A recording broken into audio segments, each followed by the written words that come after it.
Okay. Can you guys hear me? Are we audible? Can you pick up what I'm putting down? Apologies. Okay. Apologies. I was going off on a tangent. Anyway, let me I've gotten some feedback on my starting soon screen, okay? And people don't like it, so I'm trying not to use it. But unfortunately, because I'm not using it, you're going to get technical snafus such as this one. But yes, I'm glad you guys can hear me. I'm glad you guys are around. This is all Hassan's fault. No, I don't think he's intelligent enough to mess with my tech, so not him this time, gang. But anyway, today's guest, let me bring him on, and we'll start, and we'll talk, and we'll just get into it, because we got a lot. We got a lot to talk about, okay. Hello, 1 second. You're live, by the way. Hold on, Wick. Let me try to maneuver the screen so that my chat can see it. Yeah, take your time. I'm getting all my ducks in a row anyway. I was telling my audience, people don't like my starting soon screen, and I'm trying to use less of it, because a consistent comment I get is that, hey, Wick, we don't like the starting soon screen. We just want you to start. And I'm like, okay, we can try that. So we're going to try that and see if people like it better or like it worse. I don't know. How you doing, man? What's up? I'm good, man. I'm good. By the way, I'm live on my end also. Wonderful. Yeah, they say they don't like the starting soon screen, but if you don't use it, your viewership when you just start is going to be real low compared to like 15 minutes in. So it's like, I don't know. I think what they really want you to do, though they're not going to say this, is they want you to have somebody edit the VOD and chop out the first 10 minutes. Probably, but Yeah. I don't know. Maybe it's just, maybe I'm too lazy for that. Maybe that's the answer. Maybe I'm just too lazy to go through and chop off the first 5 to 10 minutes of it. Might be possible. Who is this guy? People are asking who you are. Okay, I guess we'll start with that. Tell my audience, if they don't know who you are, I don't know. Did you just start watching me? Maybe it's possible. Tell people who you are. Yeah. Hey, I'm Ryan Mullally. I'm a former teacher, husband, father, current lawyer, and I've litigated at every level of the U.S. Legal system up to and including the U.S. Supreme Court. If you honestly watch Wick's channel and don't know who I am by this point, that's a little confusing because I've been the boogeyman more than once. So in any event, glad to have you. And the good news is, Wick, if there's people on your stream who haven't seen me yet, there'll be fresh people to hate watch me when we're done. So there we go. It works out. It's called viewership, baby. Look, they don't. The algorithm doesn't differentiate between positive and negative engagement. So everyone who sits in my chat making mean comments all the time, that's just boosting my numbers, baby. Okay, that the algorithm is just seeing, oh, there are people interested in this content. Let's send more people over there. So it all works out, man. It all works out. It all works out in the end. And by the way, on my side, guys, I see that there's some supers. I'm going to do them after the conversation. I just don't want to interrupt the flow to do that in the middle. If there's any like specific ones that are questions relevant to either the conversation or to me, I'm fine with you doing that, to be clear. Okay, I'll keep an eye on them. Mm-hmm. But I guess what I originally asked you to talk about today was the SPLC indictments. But I also, if you'll allow it, I also want to talk about the Trump assassination attempt. Is that okay? Yeah, for sure, for sure. And these are interesting. Normally when I get on here, it's to debate legal topics, but these are so new that like the facts, like really, like we're still learning a lot about them. So I think we're more in the exploration phase. I'm sure that you and I could find a way to debate anything. So a debate might break out of a conversation. We'll probably have disagreements on a few of the things. Also, as a more kind of like something to kind of wet our whistle and get us into the more meaty discussions, are you familiar with the red blue button discourse that's been all over my Twitter feed for the last fucking 3 days?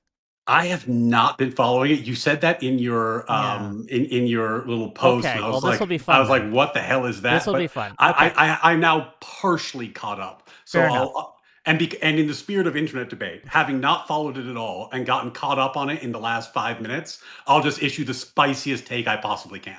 So, that's because Well, I'm minimally invested in it, so I'll have a maximally spicy take.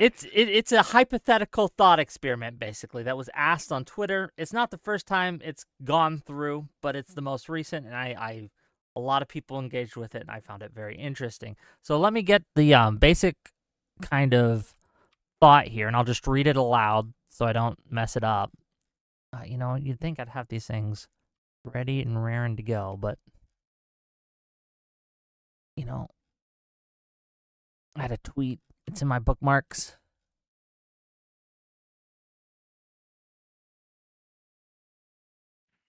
This is the content y'all pay to see. Exactly. Okay, I'm just gonna try it. I think I got the gist of it.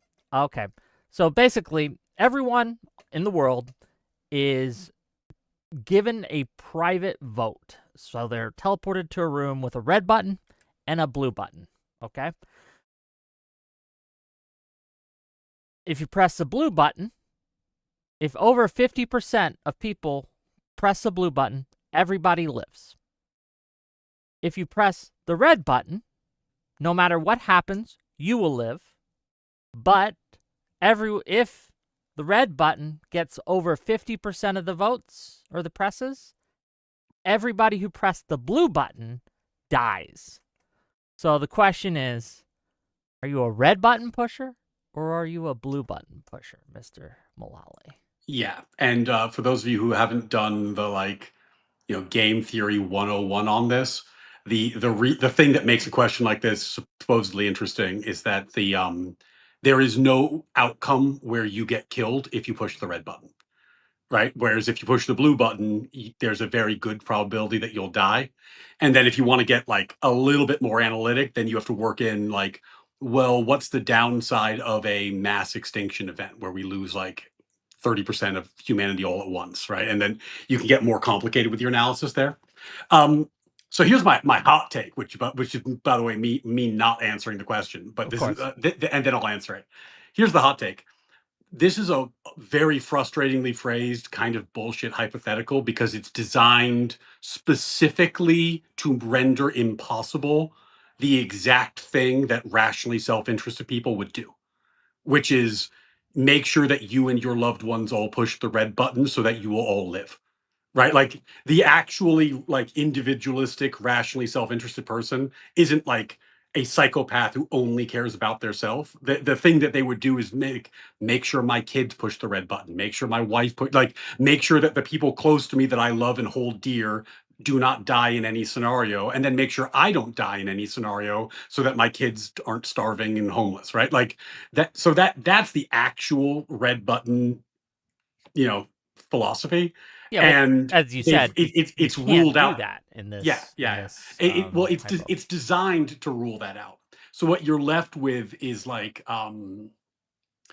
utopian collectivism versus like psychotic levels of self-interest. Where you have to pick between I'm willing to gamble my life on 50% of the people doing something, and or I need to make sure that I don't die. In that scenario, I'm a red button guy, not a blue button guy. But the question is designed to make actual moral decision making impossible. I don't agree that it makes it impossible. It simply sets up a question. I think that if I had 10 seconds to choose, right, I'm pushing that red button. If I have 10 seconds to choose, I can't think about it. I'm like, oh shit, I got to push something. I push the red button because I can't really analyze it.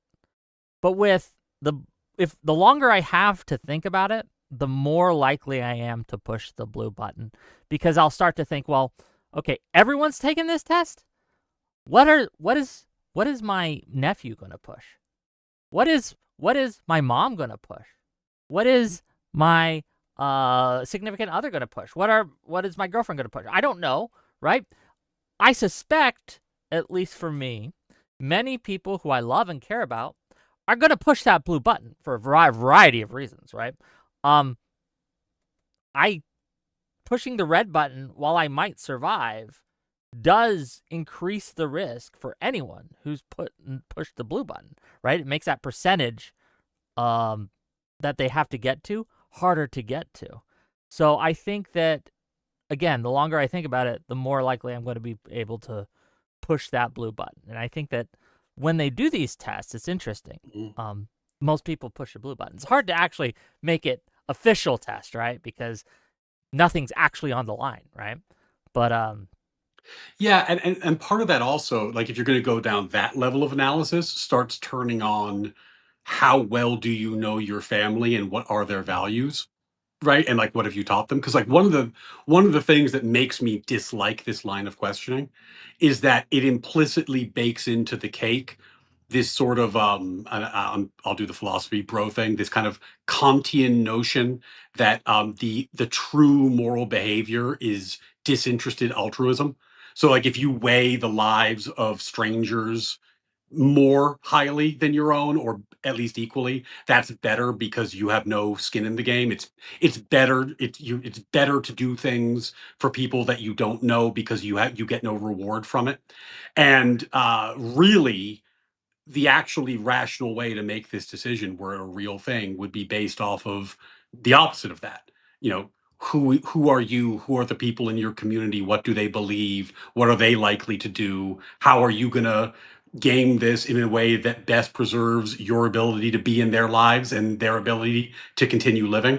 And you should be focusing on this from, concentric circles, from you going outward, not like from a mile high, yeah, what but does the world look like perspective. sure, but again, it since we're using philosophy terms, it explicitly puts in the veil of ignorance, Oh, right? I understand that I'm pointing this out not because I don't understand. I'm pointing it out because questions like this are designed Mm. to highlight the differences between two potential worldviews by excluding the actually sane worldview. And that's like that's the problem with it, right? Where you then get into these conversations on X and places where you're like, oh my god, how could you be a red person? You got to be a blue person. And it's like, well, we had a hypothetical where all rational decisions were actually excluded, so you got left with people picking stuff. I don't know. I think you can make a rational argument for either button, even in this scenario. Like, I can make a rational argument that, look, uh, I know my family, I know my friends, I know almost all of them are going to push the red button. Um, I don't want to risk uh, death on a chance, and it really sucks. But we're gonna have to push the red button. I don't think there's anything psychopathic about that. I don't think there's anything necessarily evil or immoral about making that choice. Could you argue it's cowardice? You can, but there are thresholds where I would push the red button over a certain percentage. So, like, Oh, for example, if blue needed 80% or 90% to win, then I'm pushing the red button just in like because I just don't think we can meet those thresholds, right? what I But think we need, Wick, is we need an analysis of whether all the utopians are pushing the blue button. Because if all the certainly utopians not. are pushing the blue button, that would be a great reason to push the red button. But unfortunately, I suspect the utopians are secret red button Look, pushers. if you want I, red to win on the utopians, you just have to say that Trump pushed blue. yeah, that, that, And that's what. and the opposite is the case, right? That like the interesting thing about this, right? And we won't spend too much time on this because we got other actual things to talk about, but I just found it interesting is the why people the why they push the button they do. There are plenty of people who have good arguments for their side. Like, I push red because self-interest, because I don't want to risk death. I don't find me pushing red to make me responsible for the decisions of others. These are all fine to make. But there's one argument on the red side that I always find weird is that I'm pushing red because I hope this person pushes blue. And that's always been a little sus to me. And I think this brings in the next topic that we should be discussing, the Trump assassination attempt. Yeah, this was a wild one. And like, For a lot of reasons. I mean, so I'm sure everyone watching this knows the background by now, but this is a guy who traveled across the country. He was a teacher, and it sounds like a gamer and a game pro Well, designer. I thought he was a SAT coach. Yeah, So I don't know if teacher he. in kind of the broadest possible. Yeah. Yeah. Um, Seems like a quirky guy, but also, I don't know, like his comments that were read to Trump. We haven't seen the manifesto, but the Yeah, we version. have. You haven't seen the manifesto? They released I it. haven't seen. I've seen the whole thing. Oh Oh no, shit. no. I guess I'm out of date. I saw the. It's not I saw. long. It's I, like I think 5-6 pages. It's mhm. it's very short. It's double spaced, right? It's a the old school manifestos would be kind of shamed about this one because it's just nothing. And he seems to have written it right up to the attempt. And thank you Yeah, for like the what? gift memberships, AK Potatoes. I really appreciate Yeah, it. while he was literally like kind of like in the Yeah, hotel because because he he's got saying there. things He like, got there the day before, so he had some time. yeah, he was saying things like, I was expecting to reach to have more pushback than I did, more security than I did. This is crazy that I've gotten this close. Like he's live. It's like he's live tweeting about it Yeah. as he goes into it. They're not tweets, they're on his manifesto thing, but it's just So and crazy. was it as reported? Like the 60 Minutes interview said that like he said something like, "I won't let a. I'm not going to use the words that are going to get you in trouble. Like Let me look. a grapist PDF traitor Yes, he does stain say my that. hands." That line was in there. It was. So let me get the official thing and I'll read the quote here. Yeah, get yourself nuked off Twitch. Oh yeah, hell yeah. Yeah, it's right here. I would still go through most everyone here to get to the targets if it were absolutely necessary. Because he does this, he does a target ranking, okay? Where he says, okay, these are the groups that I'm definitely targeting. These are the people that I will kill if they get in my way, but they're not like my targets. And these are people that I hope I don't have to kill at all.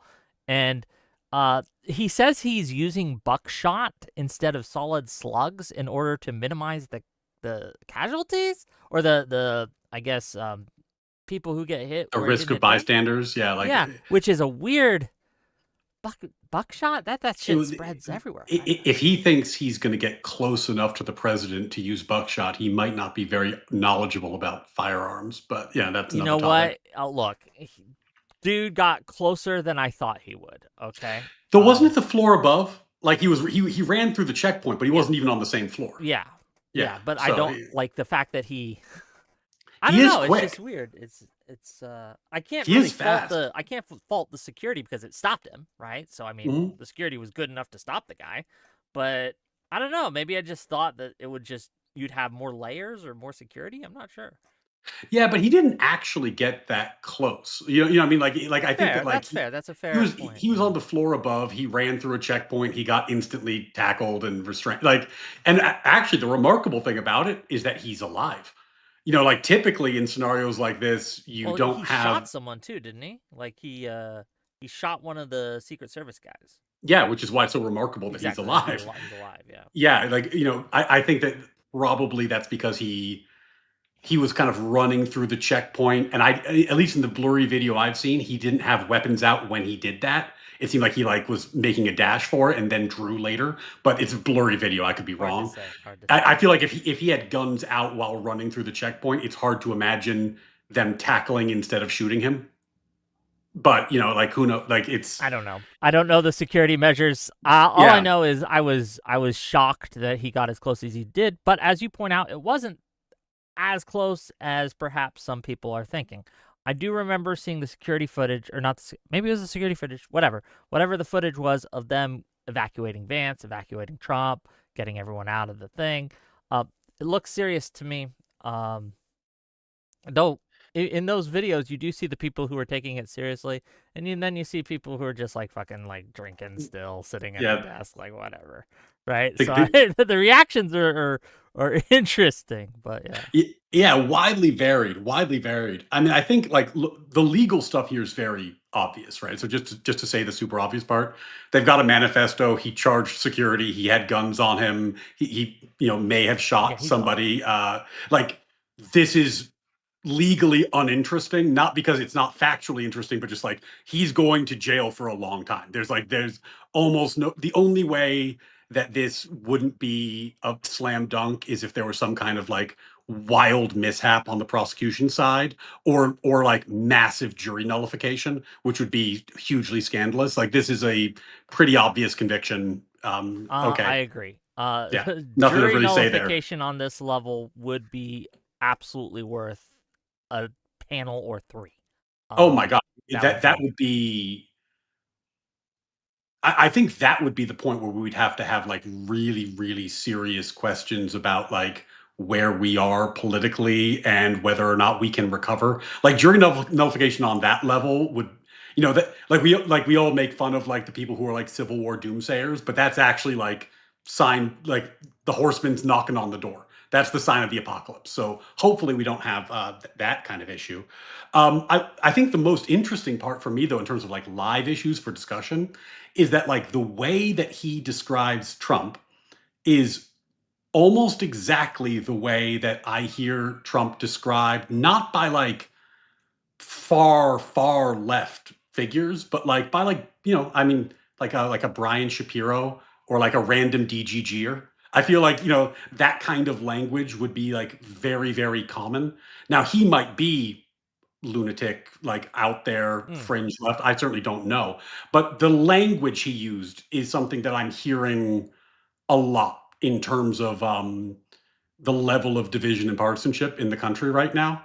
And I'm sure this is going to cycle back to our buddy Destiny and his Charlie Kirk comments back in the day, because I think that there is a topic there about the way that we have these conversations. And the thing I said to Destiny before he started muting me and blocking me was like, like, aren't you supposed to want to punch Nazis? Like at a certain point, if you say that there are evil, traitorous, pedophile, PDF grapists, Nazi fascists who are in charge of the government, like, aren't you supposed to have some kind of violent reaction to that if you believe it's true? It reminds me of the January 6th stuff where it's like I if think, you thought the yeah. election was stolen, aren't you supposed to do something? Like the question is like, what are you No, supposed to do that is with a a factual yes, assertion that serious? that is a valid question on how much is rhetoric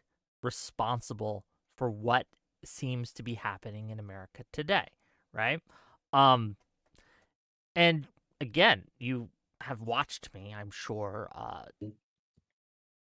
vehemently disagree with the way that Destiny and others have characterized many people on the right and have treated violence against the right, specific violence from the left against the right. And from reading his manifesto, it's pretty clear this guy was on the left to some degree, right?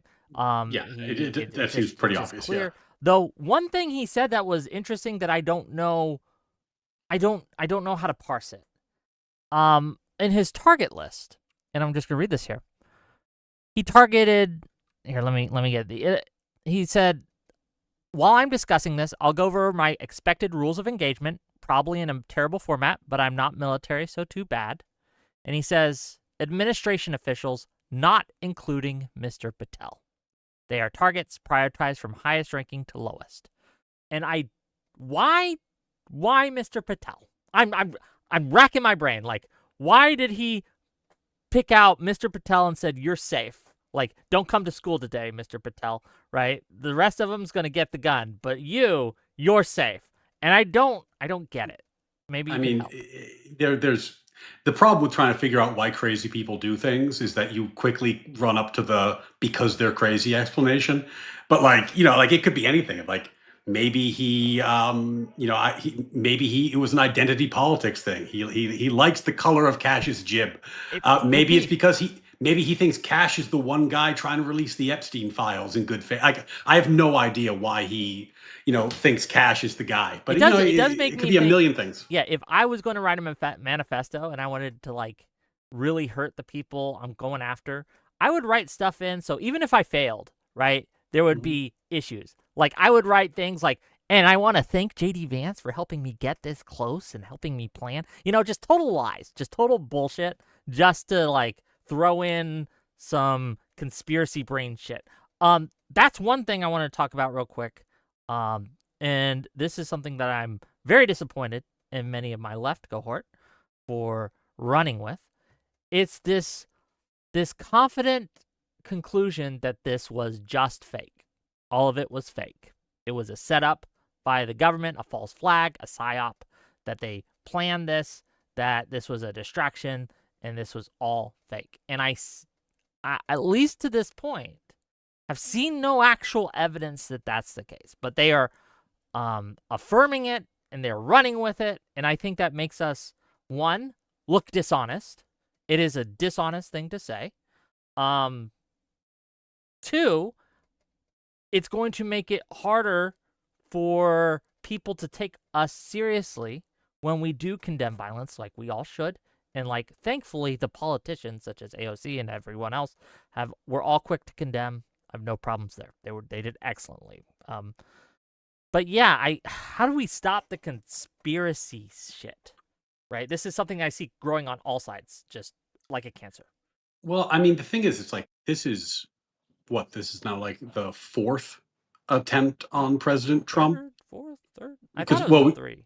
Well, it depends how far along you count them. We had the two on the campaign trail. Yeah. We had the guy who was convicted. I don't know what the time frame of that was off the top of my head, but the guy who was convicted in federal court because Iran sent him over here to organize an assassination attempt, and he got caught like immediately. Oh, are we counting that one? Oh, he did. I guess maybe not because he didn't get very close. Know. He like immediately like tried to recruit FBI. I don't know how you count it. How you want to count it. Okay. But certainly he didn't get to like the "I have a gun on the premises" stage, so maybe we don't count him. But the point is, these attempts are numerous, and some have been closer than others. It's very real, and I'm not somebody who blames. I think crazy people do crazy things, and I don't think it's fair to say that like this statement caused this crazy person to be crazy. Like I just don't think you can attribute it that cleanly. But I do think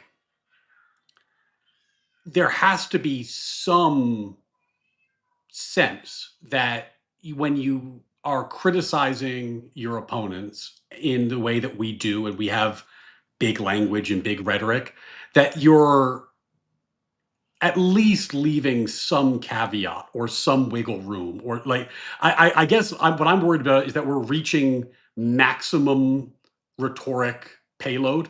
Like what's worse than a grapist, fascist, Nazi PDF who's currently in charge of the government and a traitor? Like what's worse than that?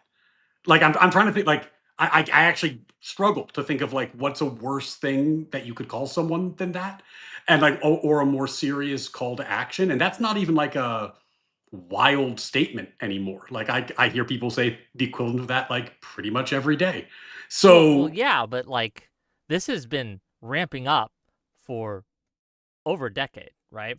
yeah, And this has been something that, I mean, it's really hard not to point to Trump and say, hey, you've dug this grave, man. Like, your bombastic rhetoric against everyone who ever opposes you has contributed to this problem. That does not, and I want to make this clear, absolve others from doing the same thing in return. Like, you're just as bad, right? But like, Trump is the master at bombastic language. He is the guy who wrote the book on how to do this. And he, again, one of the other problems I have for the people on the right in this situation is that they are using this first of all, for the weirdest things ever, like right after the assassination attempt, like minutes after it happened, everyone kept saying, this is why we need the ballroom. And all the right-wing influencer accounts I follow, right, and were on my timeline, had some variation of, I never want to hear the Democrats criticize the ballroom ever again.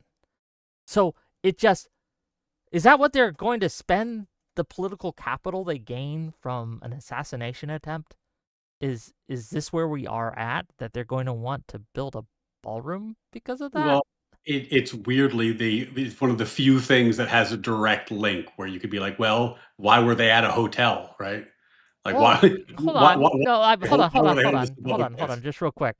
I thought that at first, but there was like over 1,000 people. The guest list for the White House Correspondents' Dinner was far and beyond the seating that would be even in the ballroom. So even if the ballroom had existed in the way that Trump wanted it, they would have still been at the White House Correspondents' Dinner at Yeah, a yeah, hotel because it just but had bigger space, but right? there are countless other events that are held in the Sure. tent are in well, were held on the tent and would be held inside, which is better on a security level. But I think what I want to go back to is the thing you said earlier, which I think is the most interesting part about this, which is that like I'll grant you, by the way, that Trump's rhetoric is often extreme and well beyond anything I'm okay with. And I in fact, often this is one of the things that we often agree on is that I'll criticize his rhetoric, we could probably pick up 5 or 10 examples off the top of our heads pretty easily.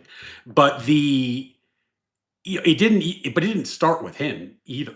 Like we had the Romney wants to put you in chains stuff. This has been I we've mean, been sure, but ramping you up also for a had the long Clinton time. killed all the Yeah, killed all no, their this has been no, since I was born, basically. we've been ramping up for a long time, and the question becomes, what are we gonna do about it? Because while I don't think you can blame any individual's statements for like particular acts of violence, I think that's crazy. I do think you can look at where we are as a country and say, God, that's a lot of assassination attempts. That's a lot. That's a whole lot of assassination attempts, and it's not just that. Like if I'm talking to like moderate, like, or I guess they bill themselves as moderate, whether or not they are. Dems right now, they proposals like we're going to pack the court and we're going to have some kind of hearing 2.0 truth and reconciliation style is like gaining steam as a mainstream position. And of course that's wildly extreme as a policy proposal, but it feels mainstream because the dials are all turned up to 11, right? That's a bit of a problem because it's like, if court packing's on the table, there's no real room for compromise on anything else. That's a fight to the death at that point politically, right? So what are we, I don't. if there's no possible room rhetorically Mm. for any backing down, for any moderation, if there's no room to appeal to the moderates or centrists on any issue, then it's just going to be everyone to their corner and let's fight. And Yes, I think I will half agree with what you're saying because you're right, and I'll half disagree because certain of the implications of what you're saying I think are incorrect. So I agree that what is currently happening is known as reciprocal radicalization, where both sides will point to the extremes of the other and say these guys are doing something so extreme that we need to do extreme things in return because we have to stop them. As you said, it's a fight to the death, right? Mhm. Okay, well, under these conditions, Republicans are doing X, Y, and Z, and they're not backing down on them. So everything's on the table, such as court packing, such as this. And this is why a lot of these policies that you call extreme are getting more traction, is because that seems to be the only way to stop the really bad thing that a lot of people on the left say are happening under the Trump administration. And to be clear, they're not wrong in certain aspects. I think that court packing is something I'm against. I oppose. Is something that I think that it's going to open up a box that no one's going to like the outcome, not the left, not the right. No one is going to like the outcome of what happens when we do that, right? Same with ending the filibuster. I think no one's going to like the outcome of what happens once you do that. It's going to be bad all around. But like this is something that is existing on both the left and the right. The right is increasingly calling for ending the filibuster in order to pass the SAVE Act, right? They're saying, well, all these leftists are just funneling in illegals and they're all going to destroy the vote. We have to do this. And yeah, we don't have the votes for it, but if we end the filibuster, we can just ram it through. And you see a lot of the right arguing for that, an increased amount. And I think yeah, that and we're getting to a point where people on the left see that and they're like, well, shit, they're going to end the filibuster. We need to strike too. And it's just, yes, we are in an environment where everything's being turned up to 11. That is true. But Well, I I think guess this is, go ahead, please. where I'm going to push back on that, because I agree with you on the filibuster. I think it's a good institution, and I'm opposed to getting rid of it. The issue with court packing, just to be like totally clear about it, is that whatever happened historically in today's political environment, court packing, you could word swap it for abolish the Constitution, and you'd be 90% right. Because if you're gonna be in an environment where partisan court packing becomes the normalized in the way that's being suggested now, which is like not opportunistically, not even like the Mitch McConnell thing, which we could talk about, which was like, has a lot of bad hair on that dog, but just adding members to the court to change what the Constitution means, flat stop. You iterate that 3 or 4 times, and we don't have Constitution. We don't have the rule of law. It's just gone. Like it would take maybe 20 years of that being a norm for this to just be dead letter, and then the Constitution is a joke, the same way it is in many countries. Like Russia has a beautifully written constitution. It's just a joke, and everyone knows it's a joke. We would have one of those constitutions that everyone knows is a joke, and that it's a threat. It's hard for me to articulate how much of a threat this is. It's worse than everything Trump has been accused of doing in terms of damage to the constitutional order. It's Oh, it's a threat of that magnitude. No, it's hold on. honest to God worse. Hold on. Like this, it feels weird, right? Because I agree with you on court packing is really bad. But it feels like what you're doing is the same thing the left does when they say, well, Trump is doing some authoritarian things. Let's just call him a fascist. And like, come on. Like, yes, I agree with you. Trump is doing very authoritarian things, really bad things, hurting our Constitution. But calling him a fascist, I don't know, gang, right? And I'm going to get so much blowback in my chat for that. I can see them furiously typing, now, of course he's a fascist. Yeah. Why won't you call him a fascist, right? Because I like to be accurate with my terms. Okay, he's doing fascistic things in some circumstances. I think he's very authoritarian, but is he a fascist? I think he's an opportunist. When it comes to court packing, though, we can agree that it's going to be really bad depending on how it's done, right? Could be worse, could be better. But yes, it's going to hurt us. But will it destroy the Constitution? No.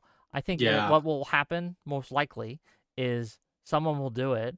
We'll see how bad it is, and then we'll have major court reforms to stop that from happening, and then stop a whole lot of other things from happening. That's what the most likely. I very much doubt it, Wick, and the reason why is in previous eras where court packing was either happened or discussed, the loophole in our constitutional system had not been fully articulated yet.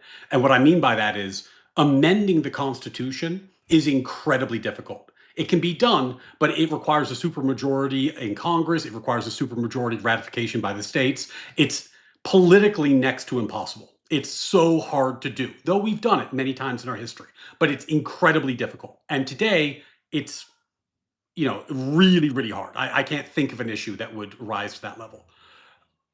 But if you put partisan, if you pack the court with partisan enough judges, and you have hearings and vetting processes that are designed to know their positions on particular issues, because you don't want independent justices, you want people who are going to vote the way you want them to vote, you can amend the Constitution through the judiciary.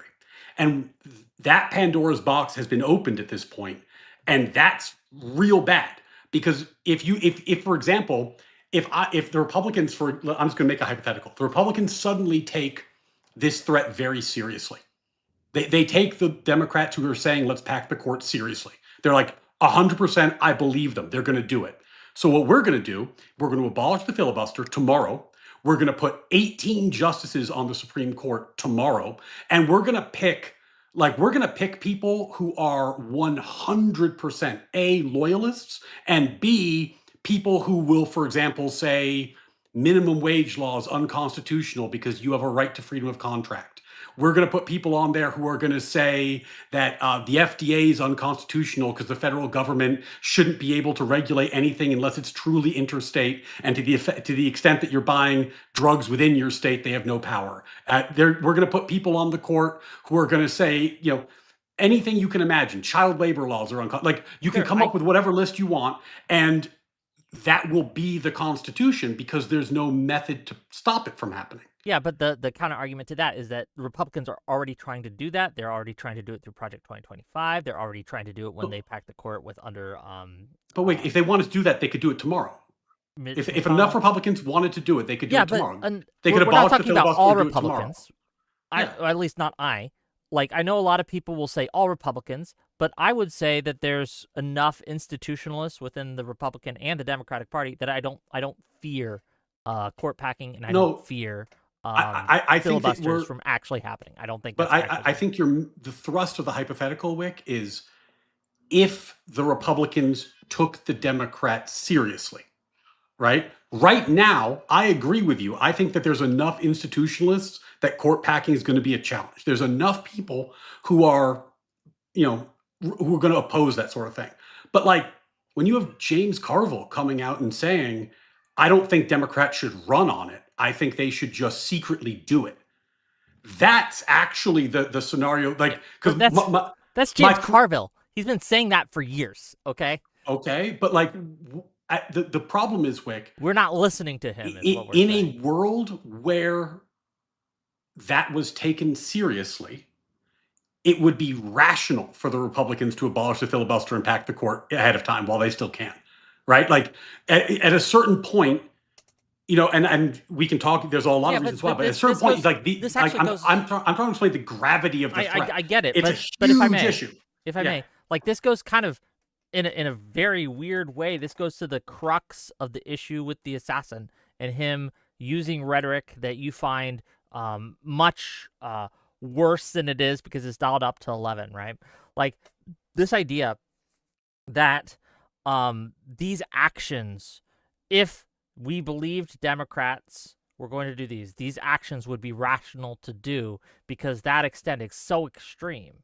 It runs into the same problem that the assassin has, right?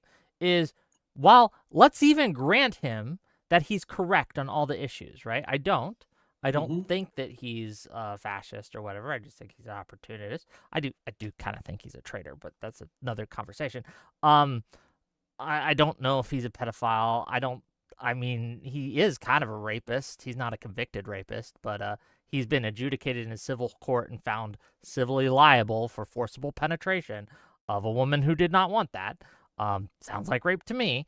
But let that aside, instead of like litigating these things, if he believes it, right, then his action is rational, but it's not in a real way. There are other ways to get rid of Trump. In fact, we're doing that. When we win in 2026, in the midterms, we can either impeach or, more likely, just beat his candidates in 2028 and stop his agenda from 2026 to 2028 by being obstructionist. That is something that we can do that would effectively end much of what we think that Trump is doing that is wrong. In fact, going out and trying to shoot Trump, from morals aside, it's a horrible idea morally, but from a pragmatic side, it's counter effective. It's going to galvanize the MAGA people. It's going to give them excuses to do things like try to censor Jimmy Kimmel again, which they're trying to do, right? Like, it's going to make it harder to actually stop Trump in the ways that matter. And so when we look at the court packing stuff, like, I don't think it's rational, even if you do believe that the Democrats probably are going to try these things, to do it first, because there are other ways to stop that. And the way that you're choosing to stop that is just simply like they're going to burn the house down. We better do it first.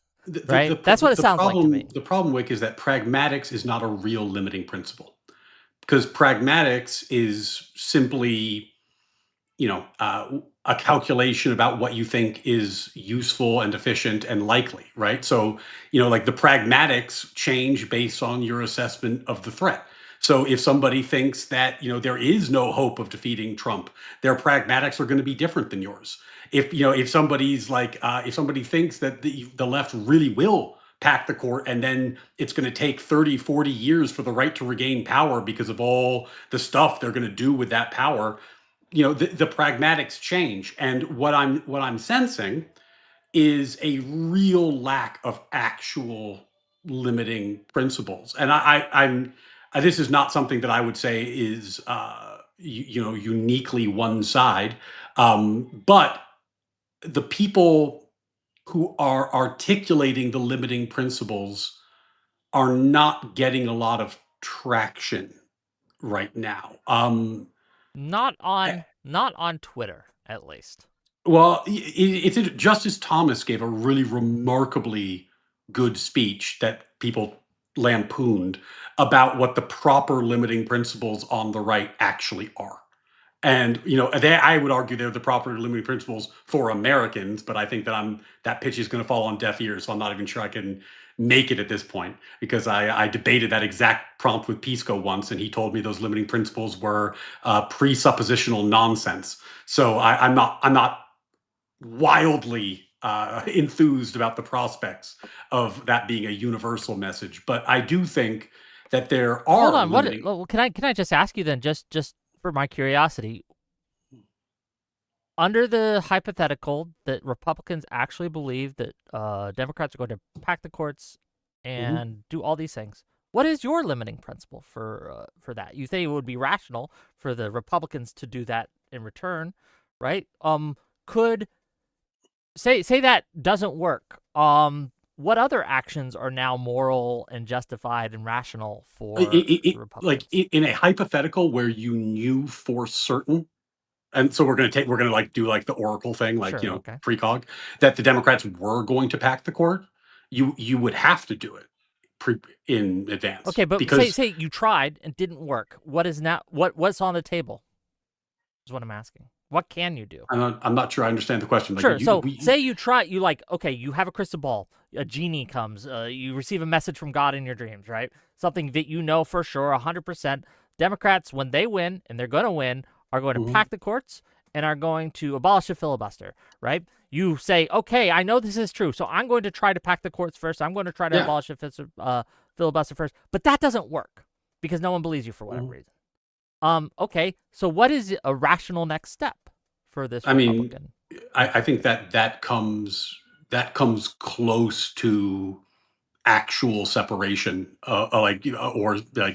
Separation being of like states, secession? yeah, basically. Like I think like, again, court packing can essentially be substituted out for constitutional abolishment.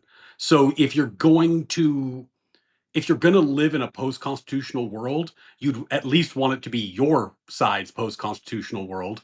And if you're not going to get that even, then you need to do something, because like I don't see in a world where the Constitution is meaningless, I'm not sure what the ties that bind would be at that point, because there's a wild divergence in moral standards. There's a wild divergence in like ethical foundations, in worldview.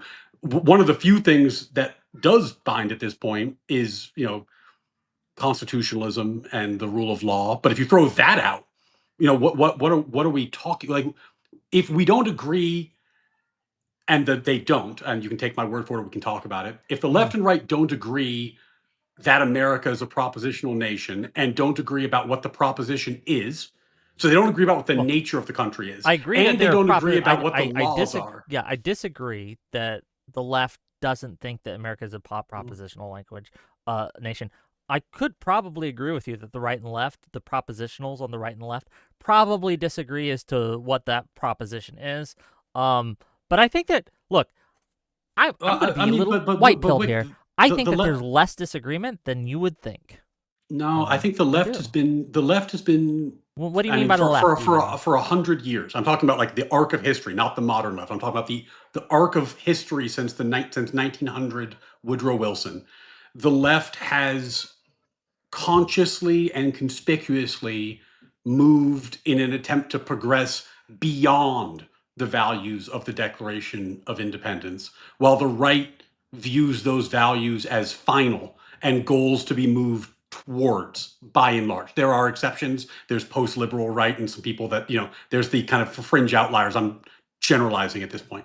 But there has been a conscious decision by the left that those values are not good enough and they should be replaced by other values. And this has been historically open.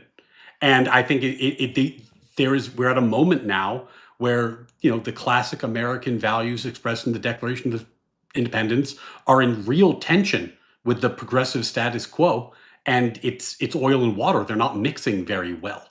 And a lot of our culture war, a lot of our tension is downstream of that, where there are big chunks of the populace who just don't believe the values of the Declaration are true. And yeah, but hold on. That's a problem, but it's not a left problem or a right problem. We can point to the post-liberal right who are in the White House as we speak, running the country, right? J.D. Vance is a self-described post-liberal, right? The post-liberalism from the right has been something that they've been pushing for probably over 100 years as well. It depends what you mean by liberalism. Well, because I obviously don't know J.D. Vance. Sure. I don't think okay, in any group of people, you're going to find the true crazy person who's like the extreme outlier on on any issue. But well, I don't. By and large, it's not J.D. Vance. Yeah, I talk about these values all the time. It's like core channel content for me. It's like this is the natural law thing. So this is core channel content. I talk about it all the time. By and large, this is a very easy sell on the right. This is a very easy sell on the right most of the time. In fact, the ease with which this is a sale on the right and the difficulty with which this is a sale on the left is a major contributing factor in me moving right, because I was like, oh, this is where people are listening to me and where I can actually build a political project. On the left, there's just no one was interested. Well, let's talk about liberalism then. But what do you find a hard sell on the left with regard to liberalism that you find is an easy sell on the right? That there are objective moral standards that our founders believed in and that are true, and that propose that they create limits on what a just government can do and should do.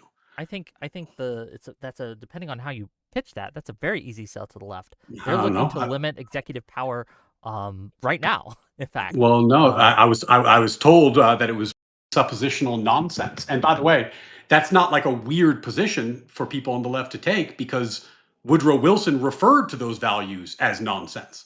So, like the father of modern progressivism, he was the president in like 1917, 1918, right? And birthed progressivism. He was probably I thought Teddy Roosevelt birthed progressivism. Yeah, he birthed Teddy Roosevelt's a little bit more of like a proto-progressive. He is a progressive. He did birth the progressive movement. Yeah. Other people took it in different directions, but yeah, like the idea that Teddy Roosevelt wasn't invested in our propositional nation. I find that hard to believe. The reason that people focus on Wilson is that he was very overt and very clear in what he was doing, and people know what he was doing because he said it out loud. It wasn't subtle, and that he wanted to create a American culture that more closely resembled 1920s Germany, and had people who were invested in the citizenship of tomorrow and were not like, rugged American individualists possessed by American values and American philosophy. He wanted to reimagine those values and progress beyond them. And by and large, we have. We have a state that is tremendously invested, not in liberty from government, but in positive freedom. In fact, this was a major tool in creating the progressive liberal status quo, which is reframing negative rights as positive rights. It's not your right to liberty. It's your right to freedom, which the government provides to you. It's not your right to your life. It's your right Yeah. to bread, I which the just government gives you. I just see this championed on the left a lot, right? The idea that the left does not champion liberty from of the individual from government. Just I mean, look at abortion as an issue. The left is absolutely championing an individual's liberty from the government being able to No, put restrictions on them. And there's the- countless other issues where you would find this the case, where that's the not. left is far more liberal than the right ever was. No, Now, I'm sure you can find the opposite as well, no, but but even there, you're giving the example, which is reinforcing the progressive status quo. Because what you're saying, what you're calling liberty, is the federal government cramming down on the states. Like what you're calling liberty is the federal government imposing a national it's rule the federal government against, protecting the yeah, individuals of a state from the state government. from their community, from their people, from the moral standards of their community. Do you think it would be okay if a state government decided to break the federal constitution and then start taking away people's individual liberties? No, No. but So do that's you not, think but that the federal government that's not stopping a the states from constitution. doing that is That's not illiberal? that's not a constitutional right, Wick. Okay. Are all individual liberties that we should be upholding constitutional rights, or do individual liberties exist outside of the Constitution? Some do, but Exactly. it's not the federal government's role to cram down on the states on every policy decision against the will of the people Not in those states. everyone, but certain ones Just the that ones that would you like. absolutely be function in an illiberal way. And that Well, isn't just see, but enumerated under the Constitution. There are other things that I would be against the state or federal government trying to impose on individuals. This is exactly what I mean. It's like we invent a right that never existed, and Hold on, then invent a right. yes, invent a right. The right to Okay. abortion was never codified in the Constitution. It was never ratified by the people. We never even had the votes for a law nationally, let alone, like, there's never been actual consensus Sure. on this issue If such we that a never right could made, exist. yeah, if we Wait, never no, made a let me finish the law. point. Let me finish the point. Okay, Then you can finish your interject. point, please. Quick. So we invent a right that the people never agreed to, and then that justifies the federal government cramming down on the states, reflecting the values of their community, and you call that liberalism, and then you wonder why people are becoming post-liberal. Because what you're calling liberalism is this progressive modern liberalism, That's not true. You just don't rather than understand kind of like liberalism the if you think that's classic true. understanding Okay, so of now what we got to go American to liberalism 101 is. liberalism. Do you think Please that the go. government should be able... So, well, let me ask you this. Say we had never written a law, we didn't write it into the Constitution at all, ever, that people have a right to freedom of speech. That is not something that the founders wrote into law, and they never enumerated it, and it was never passed through Congress or anything like that. Would free speech be a right or not?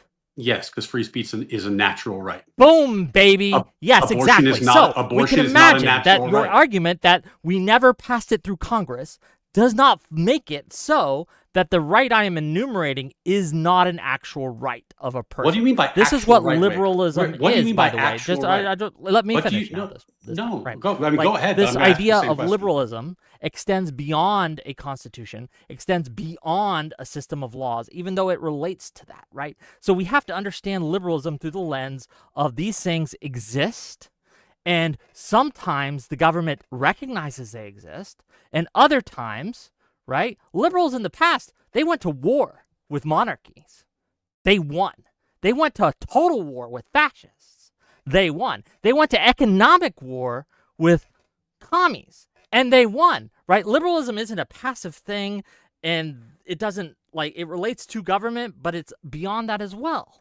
And we have to recognize that, like, when a state within our federal system decides to impose upon the individual liberties of its members, it is not necessarily outside of the scope of liberalism as a concept for the federal government to step in and says, no, you can't do that. Now, No, and this is the progressive version of liberalism, no, Wick. that's Because just liberalism. No, then you what don't understand you liberalism. you talk for like 5 minutes. You might as well let me Oh my articulate at God, that I point. talked like half the Yeah, time you did. Okay, yeah, tell me what liberalism is. Let's start there. What is yeah. liberalism? Liberalism, in the classic American Yes. conception, is the attempt to live in accordance with natural law and our natural rights and create a government that is there to secure those rights. The difference, Wick, between free speech and abortion is that free speech is a natural right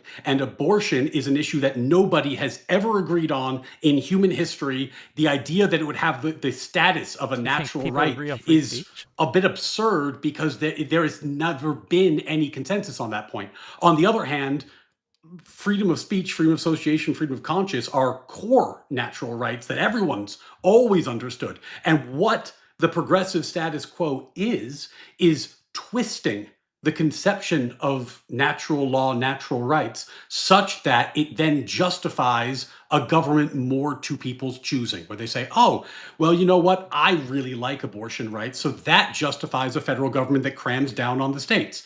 I think the right to life means the right not to die. So you should have the right to health care, and we should put that in place. But that's not what these were. These were negatively framed, classically understood rights. And American liberalism is about the defense of those rights. The progressive version of liberalism does something completely different. So, is it a negative or a positive right when a state says you and your doctor cannot perform certain medical procedures based on, I don't know, the amount of time you've been pregnant? Well, you know what is a right to a classically understood negative right? The right to life, the right Okay, to not I to the didn't right notice not an to be answer to my killed. question.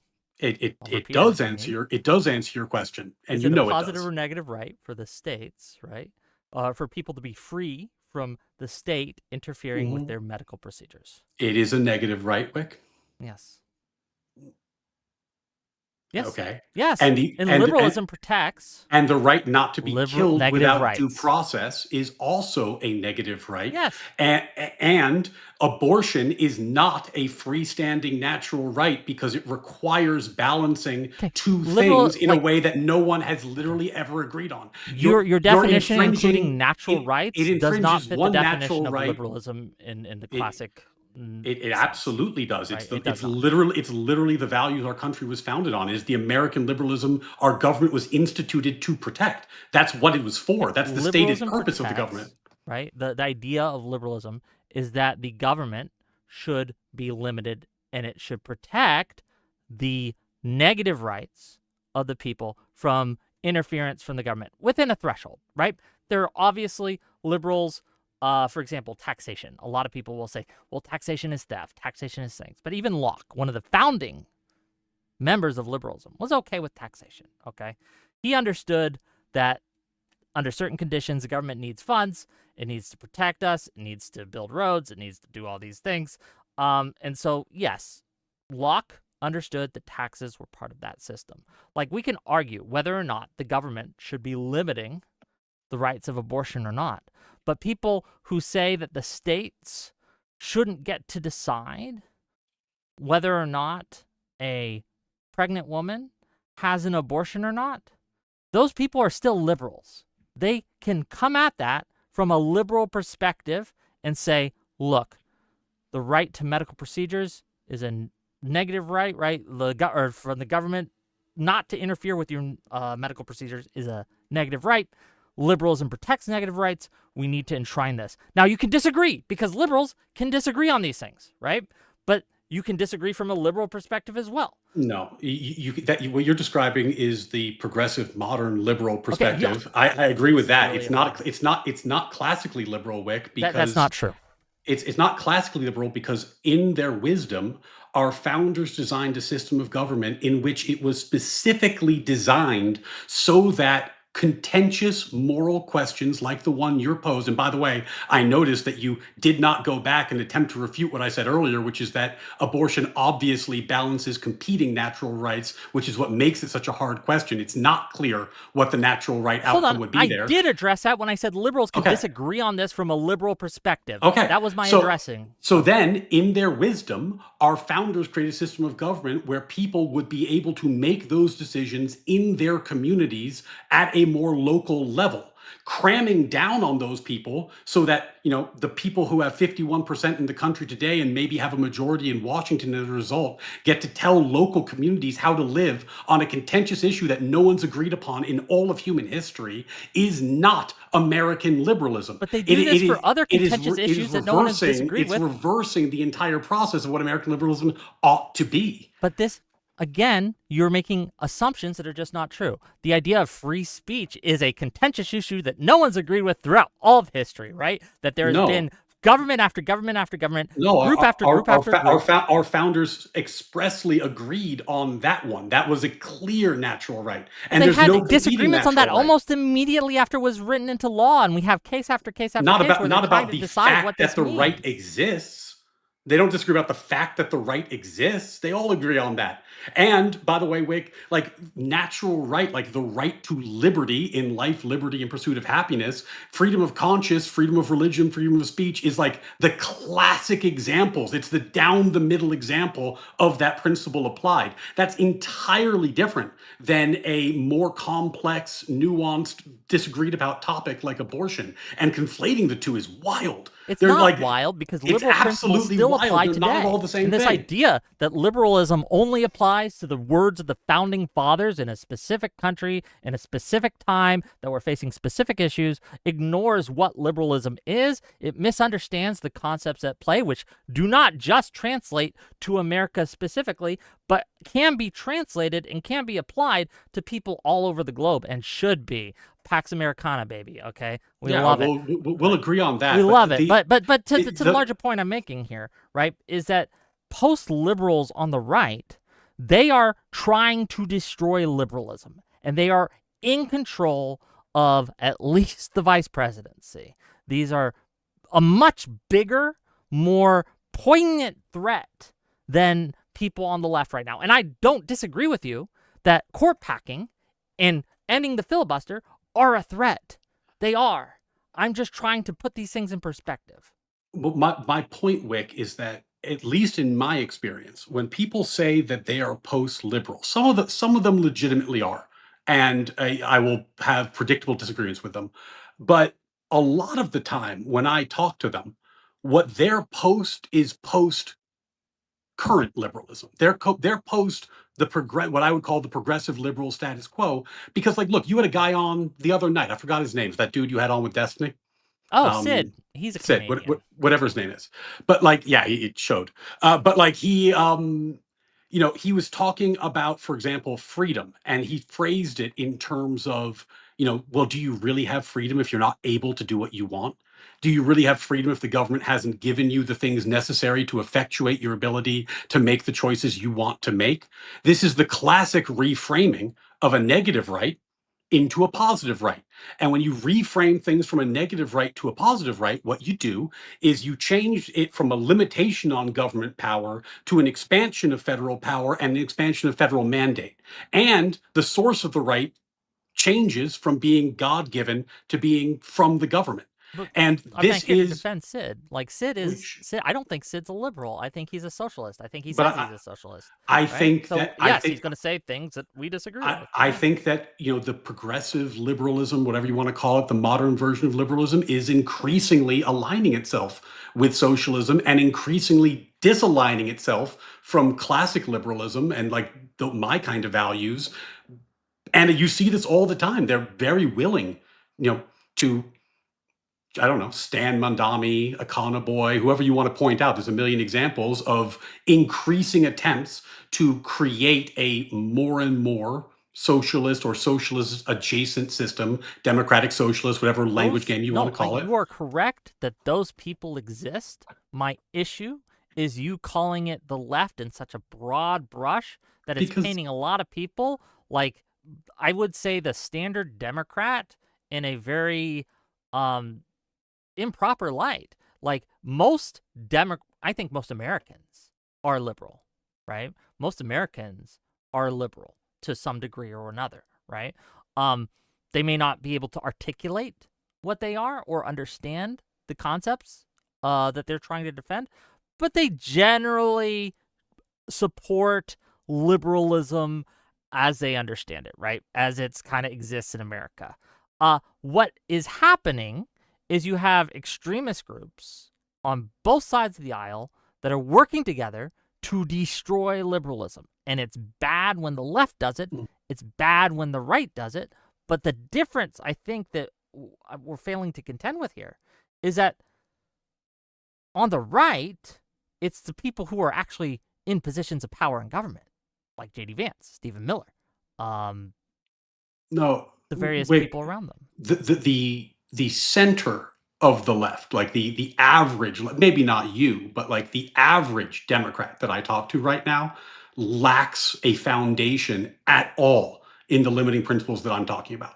When they talk about why to do or not do a given policy, they're going to talk to me about some utilitarian calculus about who's harmed and who's helped. They're going to talk about righting historic wrongs. They're going to talk about, balancing the scales of history. Maybe I'll learn a little bit about equity from them. But what they will not talk about is, natural rights, limited government. They will not talk about the, progress towards the values in our Declaration of Independence. This is not something that I experience at all. And my sad conclusion is that I don't think I think the left is going to reject Hassan, because I think the left is going to be Hassan in 20 years. I think there's no brakes on the train. I think it's going that direction, and the philosophy has become unmoored from the American values that limit it. And as a result, I don't see why the left would slow down. Why would they? The left has moved further left in my lifetime, in the last like 10, 15 years, than anyone could have rationally predicted in like the 90s. Like why would this slow down now? So there's a couple things. Who are you talking to that doesn't at least also argue for national value or the values of life, liberty, etc., right? That's on the left. Even Destiny argues for those things. Pick anyone right? in the Live and Learn crew. Oh, Live and Learn. Okay, Hutch would absolutely. Hutch might. Yeah. Hutch is the sanest of that group. Destiny. Okay, IRI would.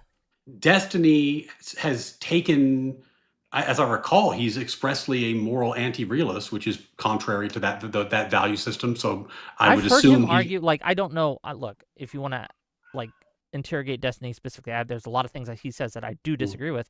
But he has said on many occasions he's appealed to the values of liberalism in order to make an argument, in order to push something that he wants to happen. He absolutely does talk about limited government and things like that, especially when it comes to Trump and things like that. This is something that you can tune into his show and get a good chance of him hearing. I'd be delighted to hash this out, but generally speaking, they wear my values like a skin suit. Okay. It pisses me off. If I can fit, I don't think they are actually wearing them as a skin suit, though I'm sure that some do, right? Because that's just a thing that happens online, is people are disingenuous. That absolutely is true. But I do see a lot of people on the left do care about these values and advocate it for it. So a lot of the things that you mentioned about them arguing for equity and arguing for these other things, that can be done in many cases from a liberal lens, right? And liberalism, one of the strengths of it is very inclusive. It's very embodying of many different things. You can be a left liberal, you can be a Republican liberal, you can be a conservative liberal, you can be a libertarian liberal, you can be all sorts of different types of liberals out there that you can be that fall under the umbrella of liberalism. And there's just a few binding principles that I would argue that kind of like tie it all together. Like you have to believe in equality of opportunity. You have to believe in limited government, that individual rights, property rights. There's a few other things that I would argue in there that you kind of have to believe to be a liberal, but it's a pretty broad tent, in Okay. my opinion. But then you say that, and I mean, those are things I agree with, like equality of opportunity, for example. But when the Biden administration was pushing for racial selection, racial quotas essentially for college selection, for seats on board of directors on companies as a criteria by which government benefits were handed out. That's not equality of opportunity. That's equity, which, by the way, they said openly was at the heart of everything they did. And Harris explained very articulately that equity means when everyone gets to the same place, which is the opposite of equality of opportunity. And I'm not talking about like fringe people here. I'm talking about actual policies enacted by the actual administration and the actual, people in charge of that administration at that time. Now, is that contrary to classic liberal values? Yes, it is. Is it contrary to modern liberal values? I don't think so. I think that modern liberal values encompass, because as you said, it's so broad. It encompasses maximally broad vision because the brakes are off the train. The limiting principles are gone. Well, I've just described a few. Those things should have been excluded. Hold on, Those things, I just enumerated like 3 or 4 limiting principles you have to believe in. Things, a binary on-off switch. But those things I just said the Biden administration did and were celebrated and I bring those up because those are mainstream Democrat positions. They're not fringe positions. I'm not here to argue that every single position of the Democratic Party falls under liberalism. I doubt you would argue that for Republicans, that every single policy that they put forward falls under the umbrella of liberalism. That's just not true on both sides. Not every policy, but equity as a concept, the concept of it is contrary to the values. And when you say like we're going to put equity at the heart of everything that we do, but it's Democrats a little have moved off of that in a large way since 2020. Pragmatically. And like I said, pragmatics is not a limiting principle. Thing that they're waiting, right? They're going to mask off any day now and pounce with it, like ha ha ha! Now we're going to be equity people again. Yes, of course. Okay, there's been no lessons learned. Like if you Hold on, what do you mean? There's been no lessons learned? They lost an election. Yeah, the lesson. Yeah, the lesson is a pragmatic one. They don't. It's not like they're like, holy shit, we were morally wrong for doing what we were doing. Yeah, but you understand that Republicans right now are doing DEI. Wrong. Wait. Hold on, you understand that Republicans, the Trump administration, right now are engaged in DEI. To pivot because this is a devastating issue, but the lesson is the moral lesson was not learned. There was a pragmatic lesson at most that was learned. Now, I agree with you, by the way, that like not every policy, not every politician, not every person is going to live up to these values. But on the right, when I talk to people about these values, 99% of the time, it's like it's the easiest sell in the whole world for me to sell these world. I did some content with like the Crucible people recently, and like, do you think they're liberal? I think that when I talk to people in the Crucible and I say, hey, do you believe that you have God-given unalienable natural rights that the government cannot infringe? That they will say yes. Unless you're talking about women, in which they'll say no. I mean, Wick, there's a Hold lot on, of you stuff understand that the Crucible specifically advocates for repealing the 19th Amendment and removing the vote for all women. Actually, that's not the position. That is absolutely something that Andrew Wilson has actively argued for. I mean, he just did a trigonometry thing on this. His position, as I recall it, I would have to watch it again, but his position, as I recall it, is that he wants to limit suffrage in general, which would have, it might have disproportionate effects, but he would like to limit suffrage across the board. Do you think that's a liberal position? Limiting suffrage? I don't think it breaks one way or the other. Okay. I think for your version, it would be illiberal. I don't think So to be clear, you think that half of the population of a country not having a vote falls under your brand of liberalism? Well, that's the straw man I Okay, told you. I don't think that you're was not a his liberal. position or I'm calling mine. it now. You're not a liberal. I don't know what you But are, but you're something be- else. because you're the straw man position that you ascribed to me, and I said I didn't hold, and I don't believe he holds either. That's the thing that you're saying that like Okay, it's not a breaks the straw camel's man. back. I'm telling you, and you can believe me or not, that he wants to end the I 19th just Amendment. watched the interview. Okay, I just watched the interview. He was I asked this understand. question. My If I understanding give you about what he clips where he's said, saying specifically, I don't want women to vote, will you change your mind? not particularly, Okay, no. then Because again, if you because think that the Crucible is liberal, you don't know what liberal is. he just had a whole conversation on this topic. I recently watched it. I think the position is more nuanced than that. Okay. Like I don't think that like raising the age of voting to 21 or requiring like Sure, for example, that if wouldn't you raised it to necessarily be 21 and you had to have some kind of military service sure. if you wanted to vote younger than 21. That's fair. Or it was 22 and you had to pass the naturalization exam. I don't think that violates natural law. I don't think that there's like I don't think 18 has some Okay, magical significance. but again, sure, certainly, but I'm telling you that Andrew Wilson in the Crucible, not everyone in the Crucible, they have differences of opinions, but their leader, Andrew Wilson, specifically and repeatedly has advocated that women should not have the right to vote. Okay. And when And asked about that does yeah, but violate he was the just idea. on trigonometry. He was asked, and by the way, I've not seen everything he's ever done, but I did watch that. He was asked by Constantine what he meant by limiting suffrage, and he said that he thinks a lot less people in general should be voting, and that it should be more akin to stakeholders. It should be he wants less suffrage across the board. That was his answer. Now, is it possible that Okay, you're going to you find clips understand I that my have not statement and that answer seen? does not conflict. It doesn't conflict, but it also isn't what you said.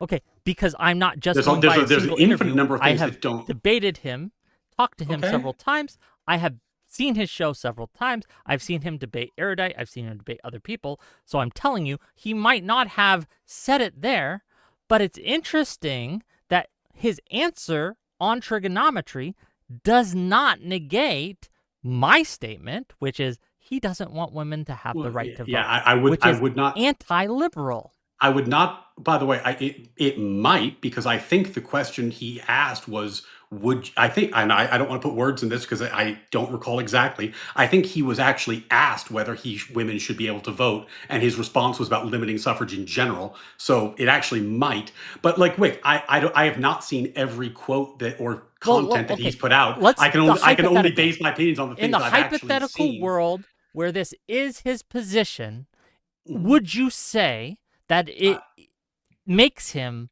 illiberal? I would disagree if you said that women should not vote, like flat Yeah, stop. he There should be a wants to rule. get Well, rid of the right for yeah, women to vote.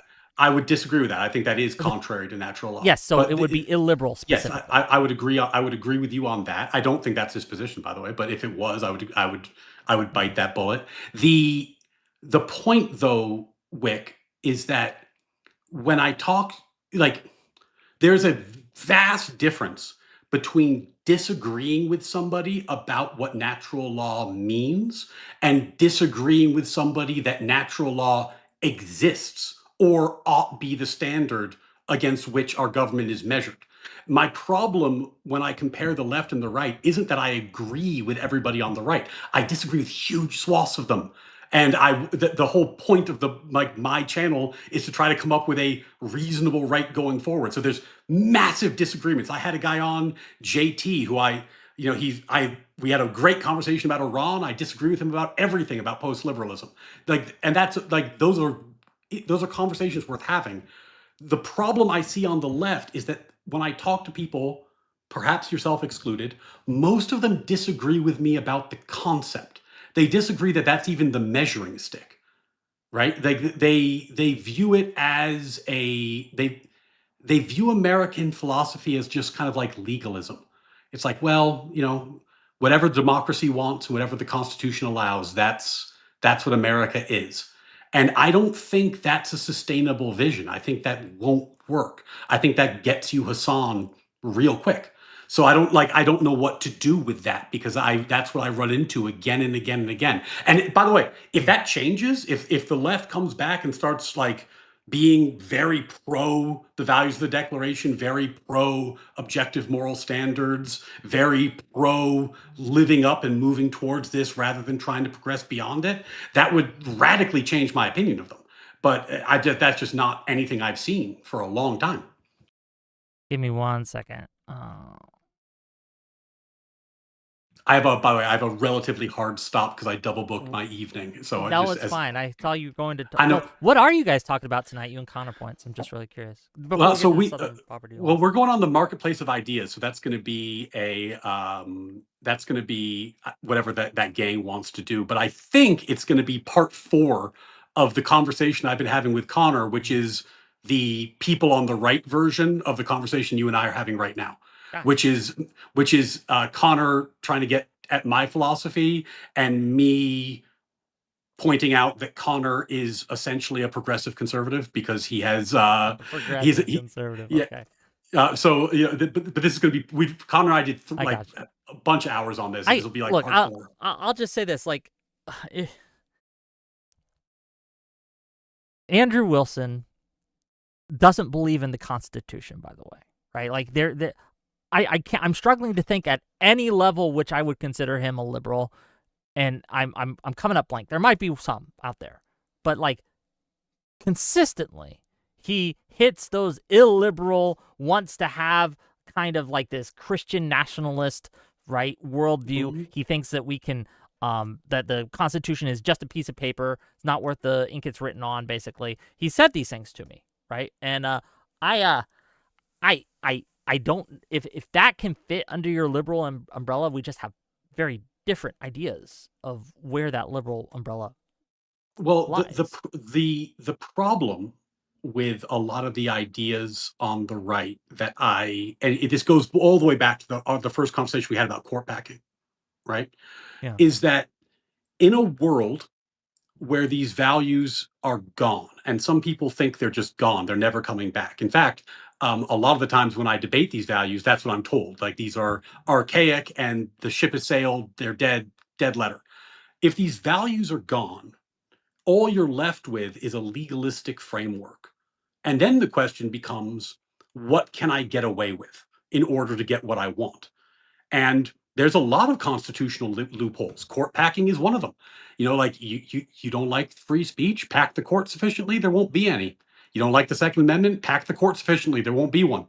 Like, you can, in a world without a moral principle that limits what you can and cannot do as an American, it becomes a power grab, and then you might as well be on the winning side.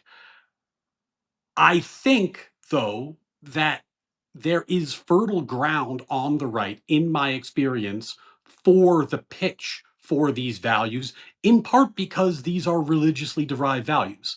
These are values that like appeal to our creator, that appeal to a sense of humans being made in the image of God. So there's the sales pitch is easier in that regard. I'm not going to be told that like it's presuppositional nonsense to believe in objective morality in the first place, for example, which is something I'm going to get if I'm talking about this on the left. If you're talking to Pisco specifically, come on. Well, look, I think you have Pisco PSTD. Okay, what the fuck that you know what I'm well, I mean, wait, this is core content for me. I talk about this all the time. I understand, but that specific phrase, presuppositional nonsense, was said by Pisco, right?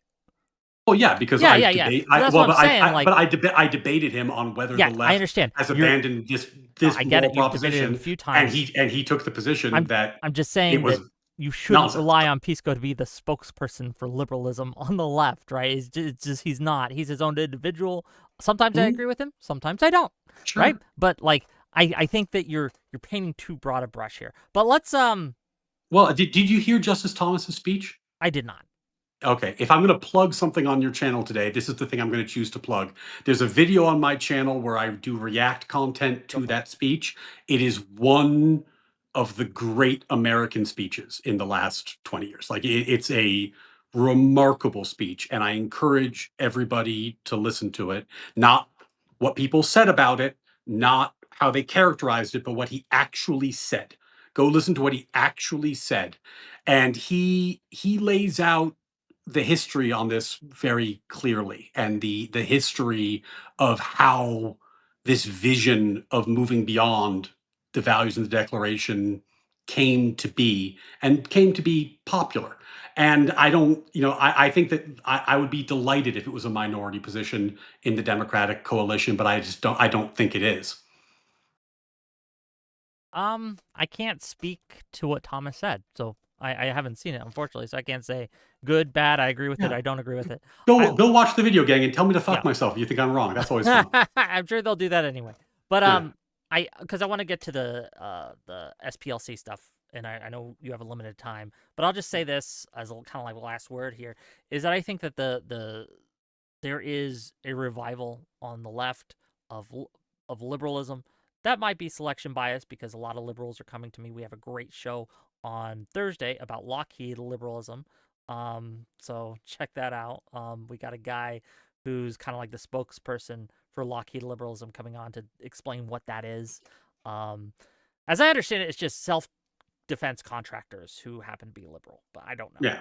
I could be wrong. So he's going to come on and explain that. But I want to talk about the SPLC case, the indictment, I should say. I read it. I won't hide the ball. I read it. I looked into it. Like I was like, okay, well, is this fraud? And I think it's a very weak case. I struggle to see how the charges that they are bringing are met, like the conditions are met. But I'm curious. I'm not a lawyer, so maybe your opinion differs. What are your thoughts on the indictment overall, All right. and what are your thoughts of the strength of the charges being brought?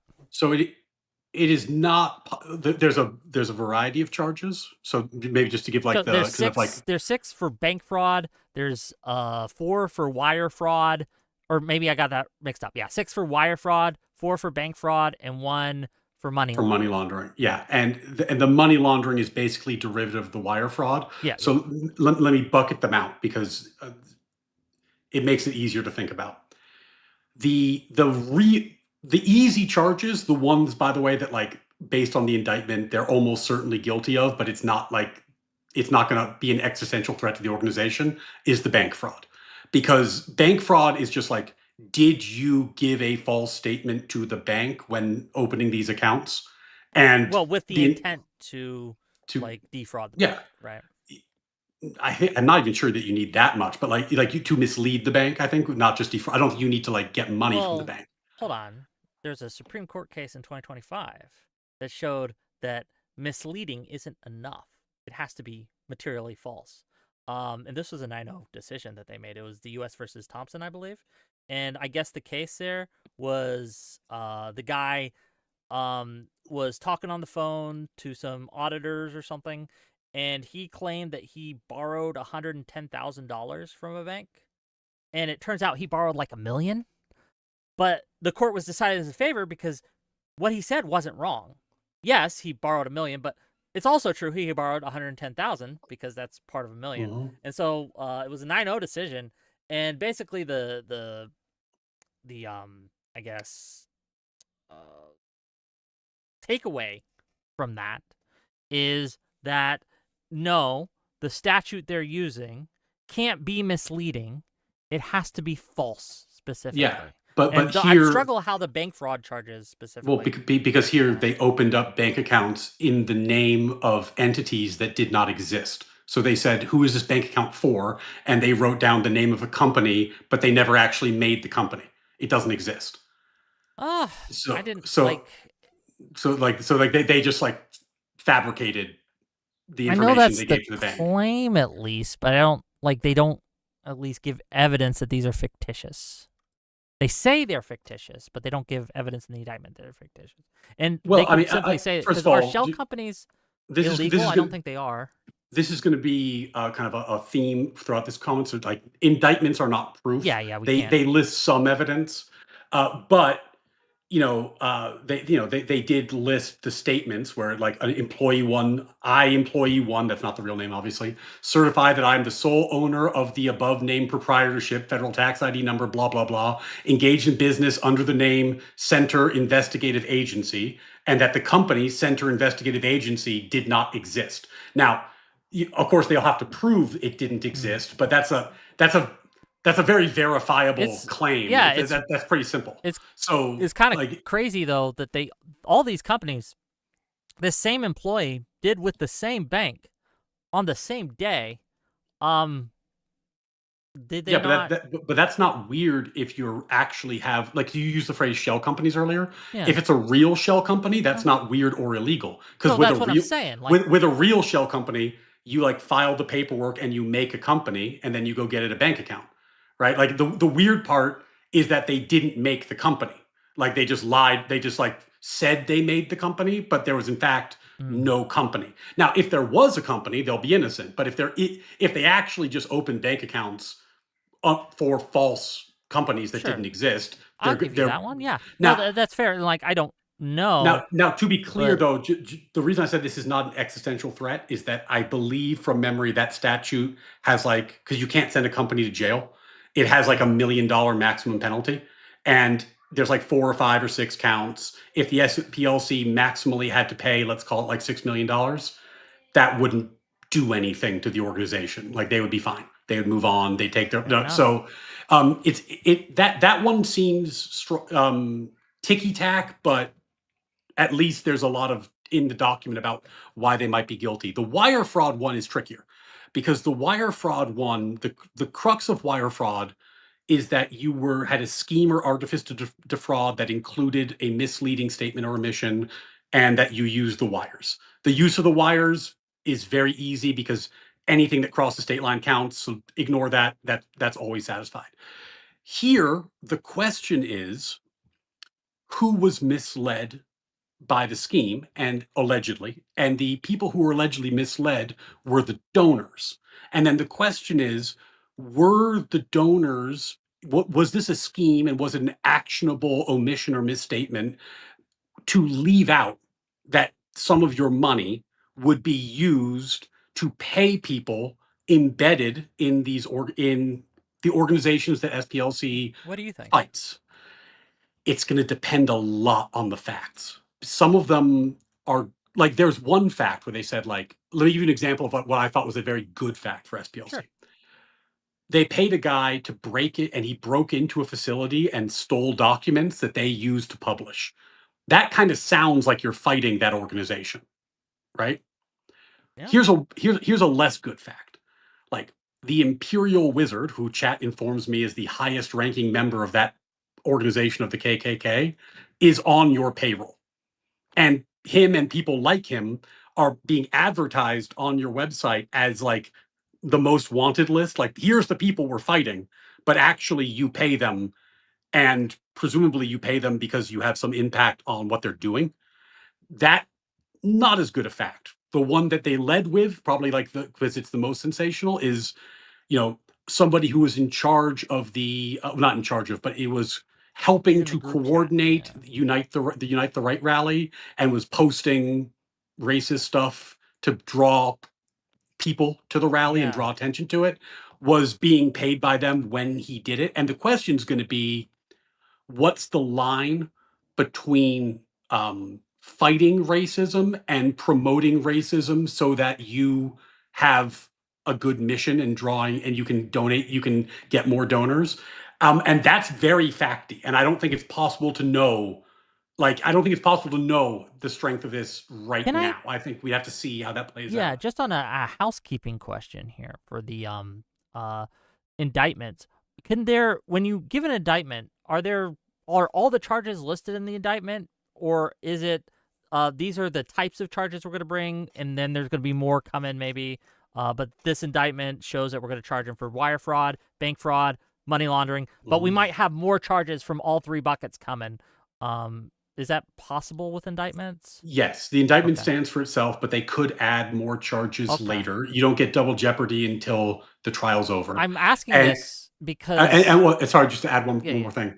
The one that's the real live wire, like the thing to watch, they didn't charge any of the people, but they said employee one, employee two. They know who they are. There's a high likelihood that there's a current attempt to get a plea bargain with those people. And, Mm, like if that's something to maybe. watch, because if suddenly employee one is testifying witness number one, the odds that SPLC is in trouble dramatically increase. So I would agree with that, that. I yeah. would agree with that analysis. But the reason I asked about the charges is because the 6 wire fraud charges, right? It was weird reading the indictment. It starts and it opens up and it talks about how SPLC from the years 2014 to 2023 paid millions of dollars to these people, et cetera, et cetera, et cetera, and it goes through. But then when you get to the charges, the wire fraud charges are for $13,905 for 6 transactions on the same day to 6 different people. And that's a wildly different thing than the beginning of the indictment presents. Like, the beginning says there's millions of these Yeah. things, and then they're only charging them for less than half my bank account right now. I don't get it. Well, but that's again, that's not particularly weird, right? Because like I don't know, let's is it? take it to another context. Sure. Let's say that you were trying to like charge like a drug trafficking organization, or like like a drug dealer or whatever. You'd say like, this guy's been selling crack for 15 years. He's sold tons of crack. He's hurt tons of people. He's done all these terrible things. He's part of this conspiracy to sell crack. We have tons of witnesses about what a terrible person this is. And we caught him with crack on his person the following times. But like, yes, we are not able to prove the everything he did within that conspiracy. But Sure. what we're doing is we're charging the incidents that are part of the overall scheme. And like the scheme to defraud is broader than the Fair enough. individual act of like the one bribe. But so they would not be limited to $13,000 is the answer to the question. Like if they Yeah, if yeah, they they could bring in if other they charges is what I'm asking. Okay, so that makes well, sense. well, no, it's not even other charges. If they prove that SPLC, if they win, if Mm. SPLC was defrauding its donors based on this wire fraud scheme, they asked for restitution, which would mean they have to give the money back, and it wouldn't be the $13,000. It would be the proceeds of the scheme, which they could then prove, down the They'd have to road. argue whatever, how many Yeah, donations they got, whatever. I don't know. but that's not a reasonable, that's not like beyond Yeah, a reasonable I doubt just standard. That's like post-trial sentencing type stuff, and that's like much easier to prove. So yeah, it's a. yeah, the language in the court, in like paragraph 19 of the not the court, the indictment, I should say, says to carry out the scheme and artifice, SPLC explicitly sought donations under the auspices that donor money would be used to help dismantle violent extremist groups. In the SPLC's solicitations for donations, as outlined herein, donors were not told that some of the donated funds were to be used by the SPLC to pay high-level leaders of violent extremist groups and others, nor were donors ever told that some of the donated funds were used for the benefit of the violent extremist groups, or that some of the donated funds would be used in the commission of state and federal crimes. I don't, does that meet the definition of fraud? Oh well, the thing about wire fraud is it's like a famously nebulous standard, which is why it's charged all the time, because Okay. it's a very very broad standard. Because The just to explain my reasoning here, though, like if I'm told that you're trying to dismantle an organization, okay, Mhm. I may not know every single thing that entails. But me not knowing every single thing that entails does not make when they do that thing fraud. So, for example, if people wanted to super chat me to dismantle Hassan Piker, and one of the things I did is I paid one of his mods to take screenshots of Hassan Piker's chat so that I could expose him as a hypocrite, right? I didn't directly tell my super chatters that I was going to use the money to pay one of his mods. Um, I don't think I've done anything fraudulent, though, because I'm absolutely trying to dismantle his organization, but that's just one of the ways I'm doing it. Yeah, and it's going to turn on. This is why I was saying it's facty, Yeah, right? yeah. Like, because imagine the following two scenarios. Like scenario one, SPLC gave money to a bunch of undercover field operatives, let's call them. And, they were kind of like secretly working against their organizations and feeding SPLC information. And they were coming up with this kind of like broad strategy to fight these organizations and rot them from within. Like your fraud case is very, very weak at that point. If, on the other hand, the imperial wizard of the KKK gets on the stand and says, yeah, I mean, SPLC was giving me money and I was using it to buy a whole bunch of hoods because we didn't have enough hoods. But thank God the SPLC came in and I was able to buy hoods at bulk finally. And now we've got all the hoods we want. Sure. You start going like, wait a minute. Why is the SPLC giving them hoods, right? And that's why the Unite the Right thing is front and center, because SPLC's donations went up by like 120%, 150, like they more than doubled post Unite the Right.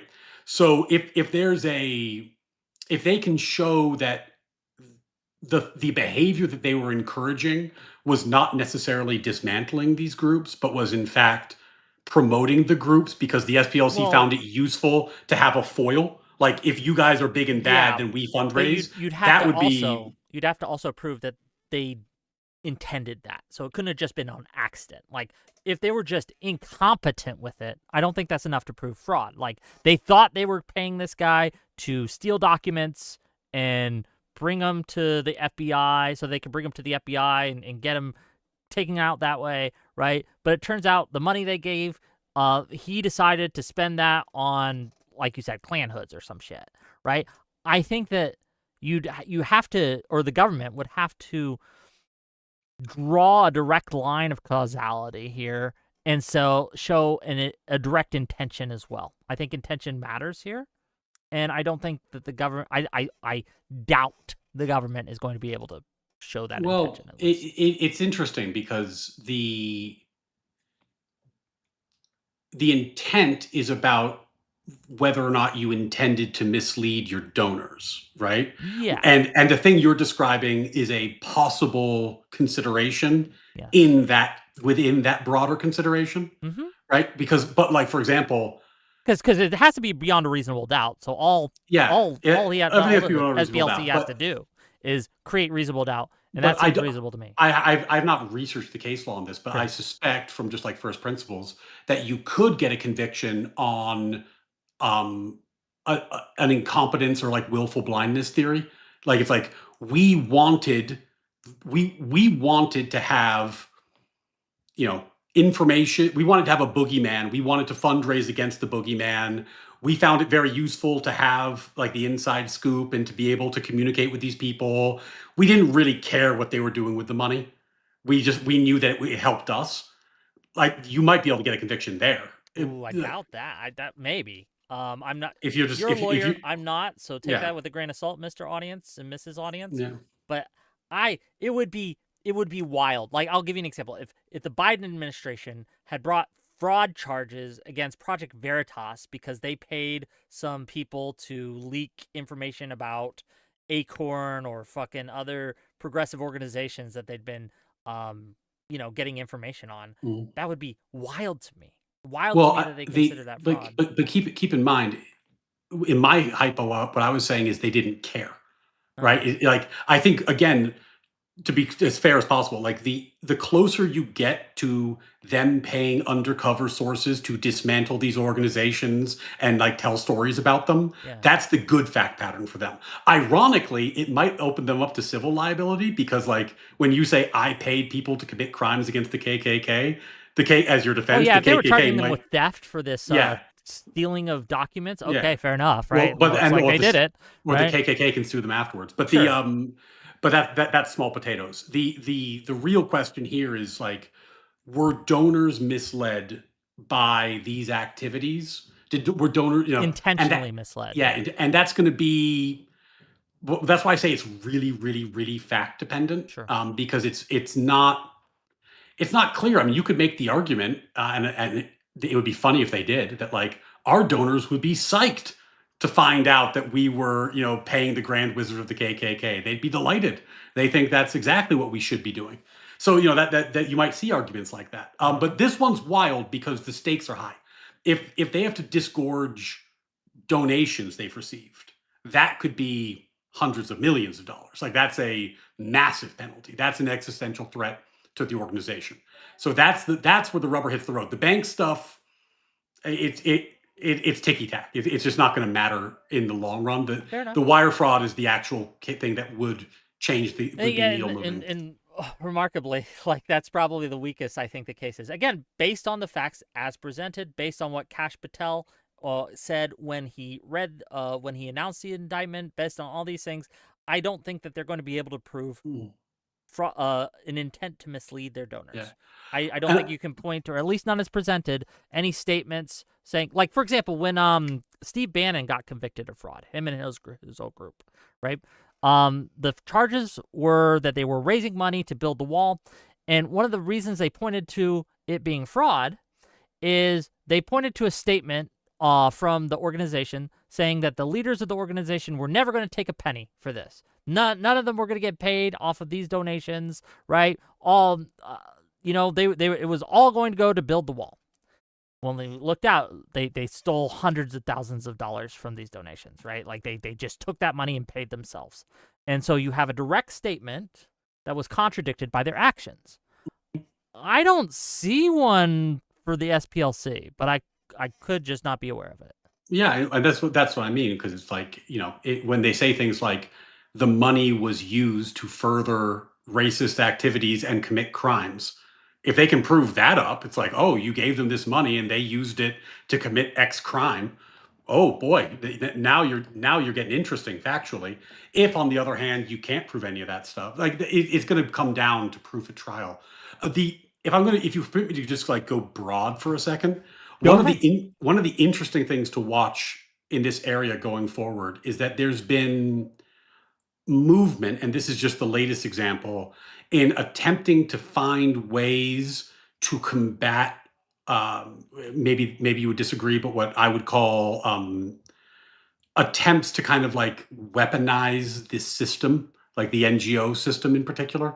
There's another one that it's not being criminally charged, but I don't know if you're familiar with ELI and the Climate Justice Project. I am not, unfortunately. Oh, so this was a Ted Cruz thing. They had all these hearings in the Senate about it, and I think 25 state AGs wrote letters about it.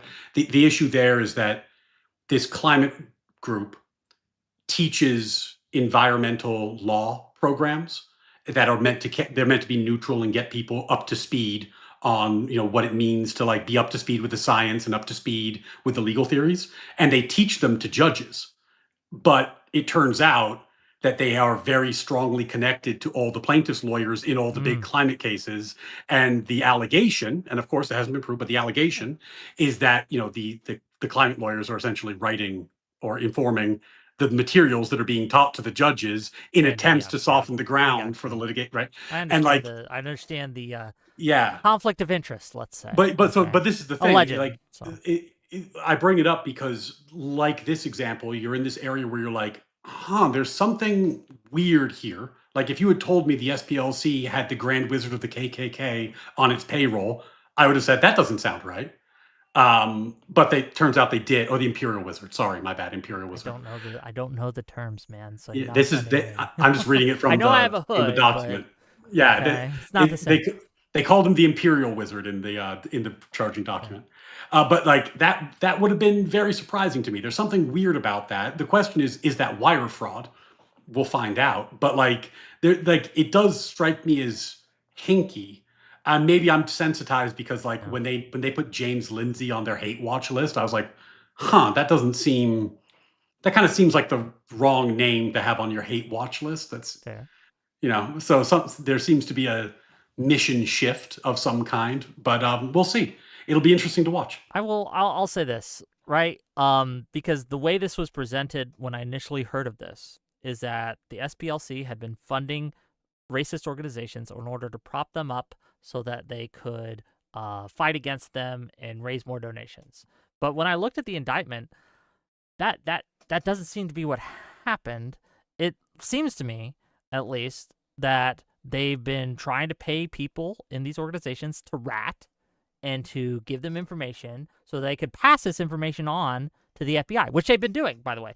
Kash Patel knows this because he canceled that pipeline between the government and the SPLC, where they were informing on these people. Like, he canceled that when Trump got elected the second time, right? I think it was in January or maybe February, he said, we're no longer going to have a direct relationship with the SPLC, right? I think that when it comes down to it, the real reason, and this is conspiratorial thinking, so put your tinfoil caps on, boys, they don't care if they win this indictment. This indictment's already done what they wanted to do, right? Whether they win or not, it'd be nice to win, but they don't care. What this indictment does is it gives the right a talking point to use and weaponize against the left, and it's a political kind of bludgeon, right? And they can just repeat that talking point that I initially heard, or I initially said that I heard, that the SPLC was secretly funding these groups.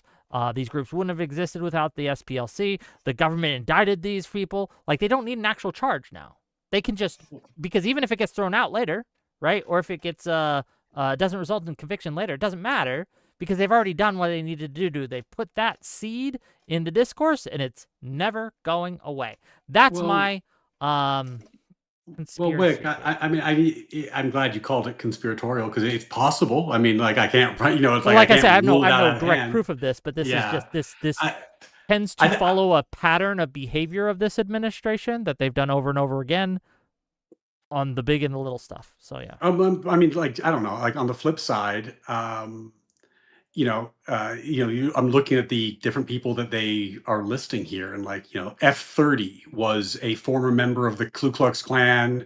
He was, led the National Socialist Party of America, was a former director of the faction of Aryan Nations.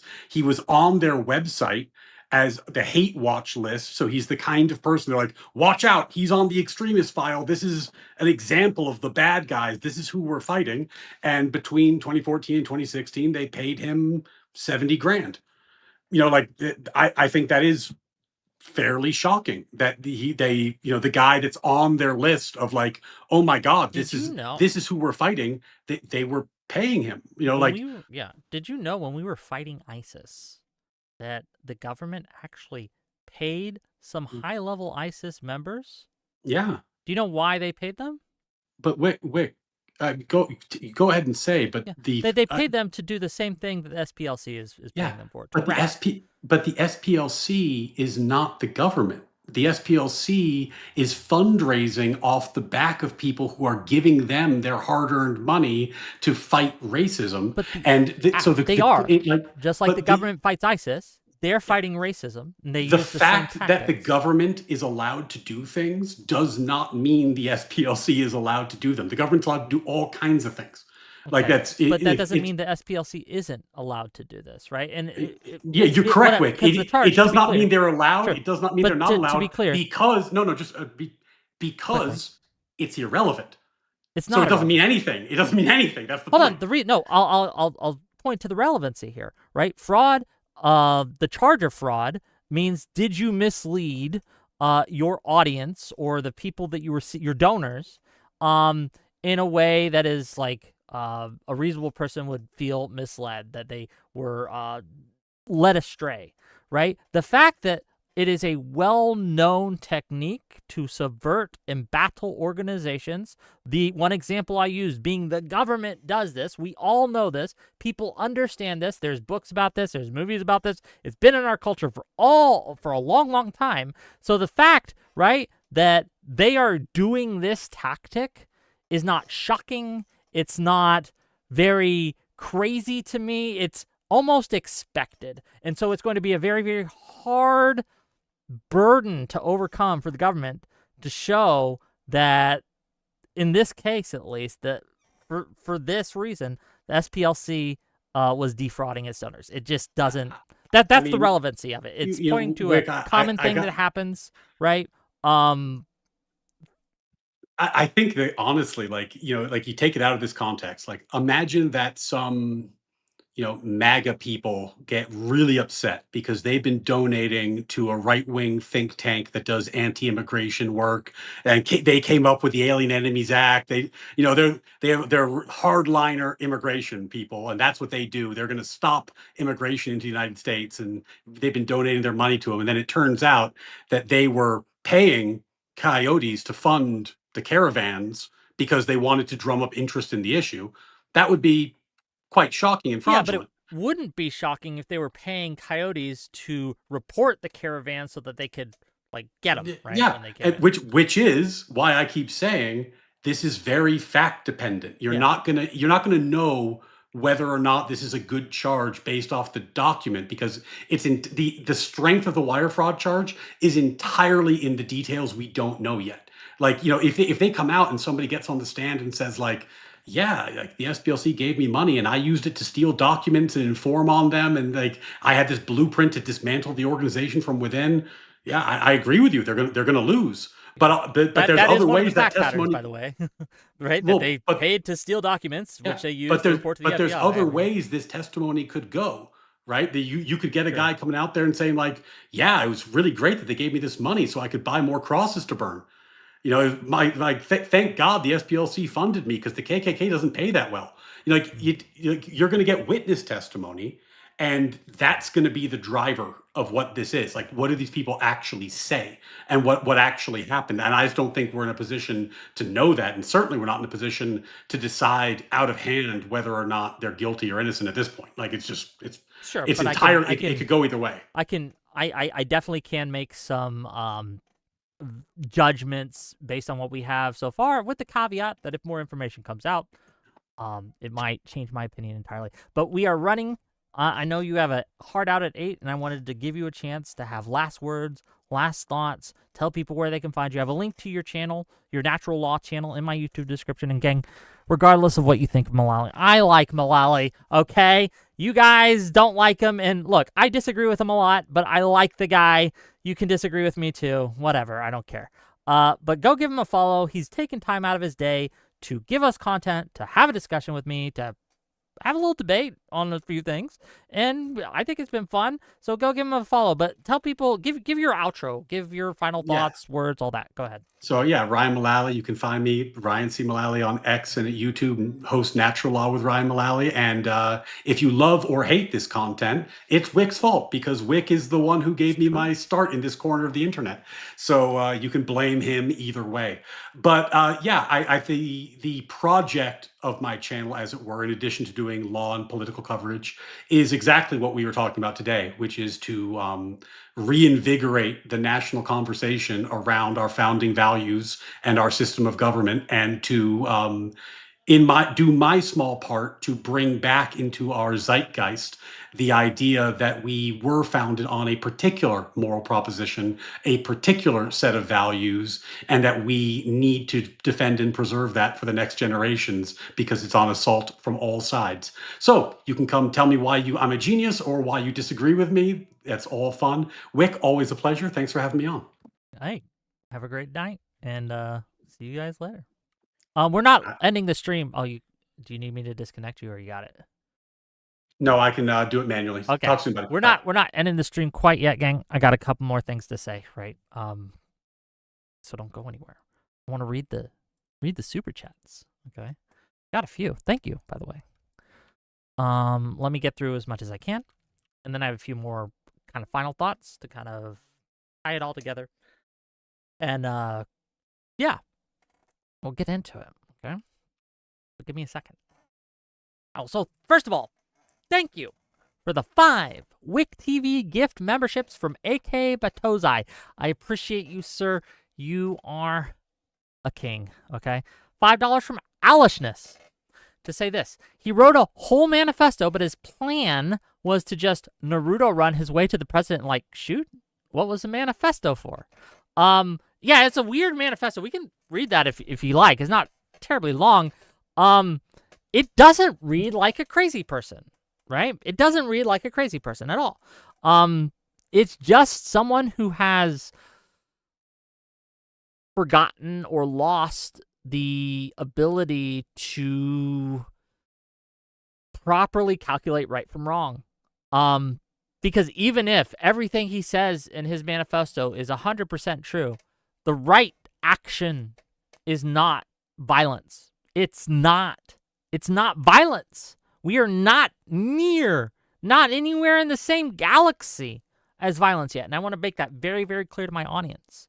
Okay, tomorrow we got Andrew Mercado coming on to yell at me about this take, by the way, but I stand by it, right? What that man did is help the right. He helped Trump by going and trying to be violent against him. He helped Trump. Trump is stronger now, not much stronger because of variety of factors, but he is stronger now than before, right? So morality aside, pragmatically, it's just a losing maneuver. Don't do it, gang. Do not. $10 from Lesson Cell. Democrats are lucky this guy didn't pew-pew at Donald Trump. It won't let me super chat his name. And him surviving, or we would have Trump 2028 for real. Yes.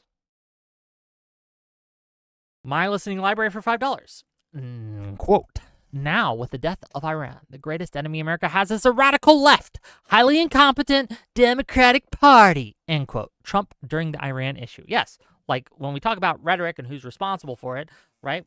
Look, I criticize the left, but Trump is the kind of, I won't say he's the source of it, but he's definitely one of the main contributors, right? He is the problem.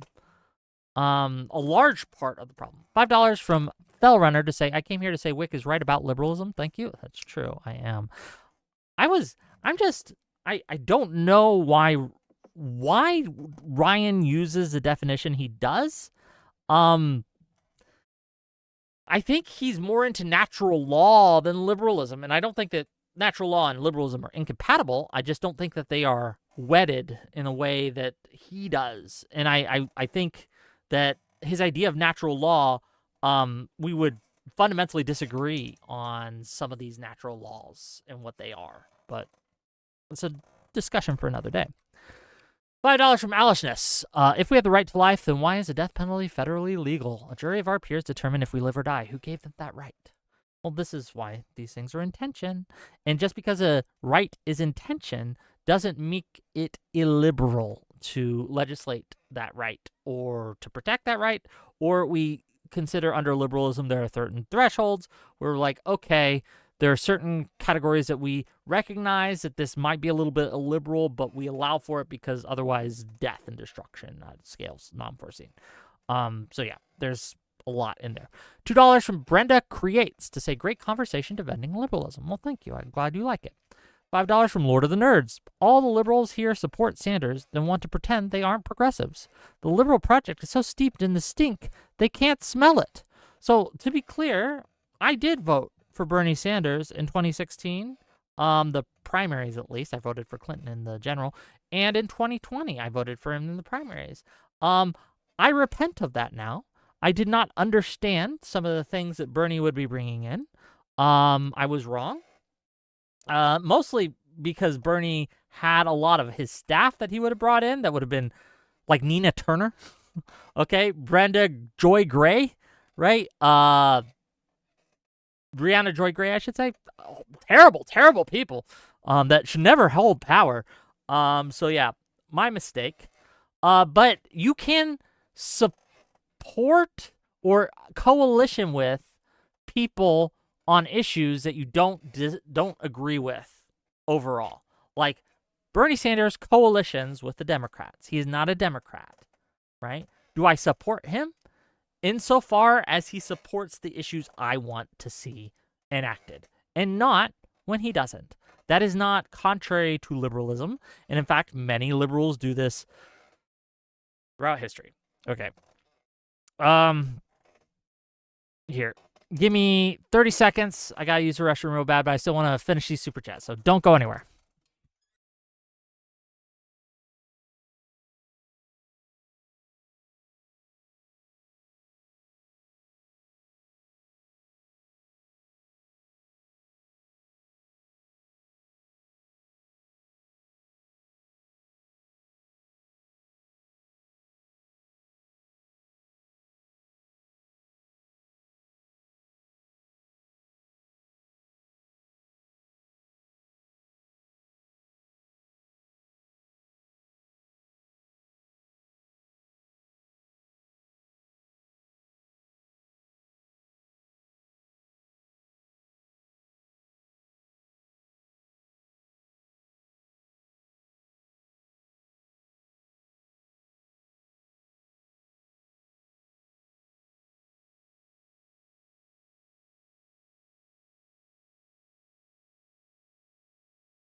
Sorry about that, ladies and gentlemen. I had to use the restroom real quick. But we're back. Where did I learn? Oh, well, thank you, Lord of the Nerds, for the $5. I appreciate you. $5 from Mr. Middleman. To avoid the is it a life argument, Ryan, is it classically liberal to use the same argument against a federal ban on LASIK eye surgery? Well, we should have asked it when he was here. $10 from AK Patozai. Strictly speaking, liberalism allows liberals to vote to destroy it. Well, it allows people to vote to destroy it. I don't think liberals would vote to destroy liberalism. Not if you're a liberal. But it does involve the concept of consent of the governed. So yes, it bakes into the cake that if a people no longer consents to be governed by a liberal democracy, then, I mean, it is what it is. Now, do I think that liberalism should just let that happen? Probably not. We fought wars in the past to prevent that from happening. Look at the Civil War. Look at the Revolutionary War. Look at the World War II in a lot of cases, right? Where we have gone to war as liberals against other ideologies and beat their asses, right? People think that liberal equals nonviolent, and that's not true. Not in every case. We don't believe in political violence except for under certain thresholds. And, well, like, everyone has a threshold, if you think about it. But just to be clear, we are not near any of these thresholds, okay? Cool. $5 from Gelatinous Rube. Sounds like my, in all caps, sounds like my argument the other night. I was right. Get bet, Grand Wizard Wick. No. You were not right. You were wrong. Yeah, I think I proved it again today. Is that all the super chats I got? Okay, cool. Great. Wonderful.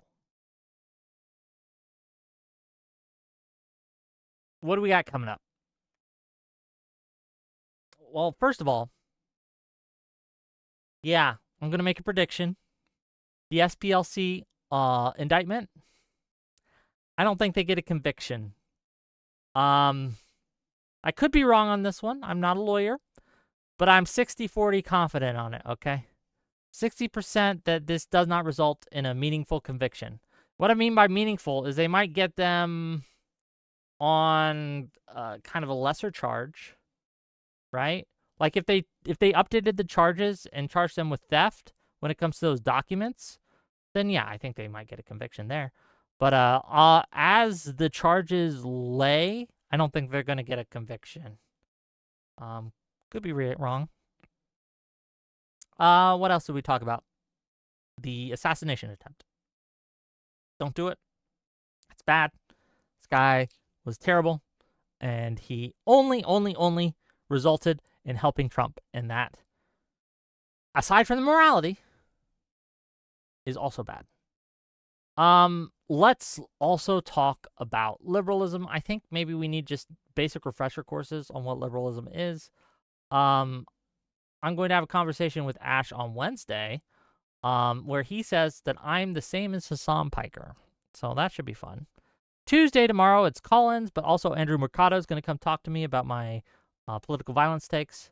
And then Thursday, we're going to have on Bishop to talk about Lockheed liberalism. So that should be fun. Anything else that you guys got for me tonight? Anything at all? Thank you for coming. Thank you for hanging out. Thank you for spending your time and your money. And, yeah. I guess I will talk to you guys tomorrow at 6 p.m. Eastern.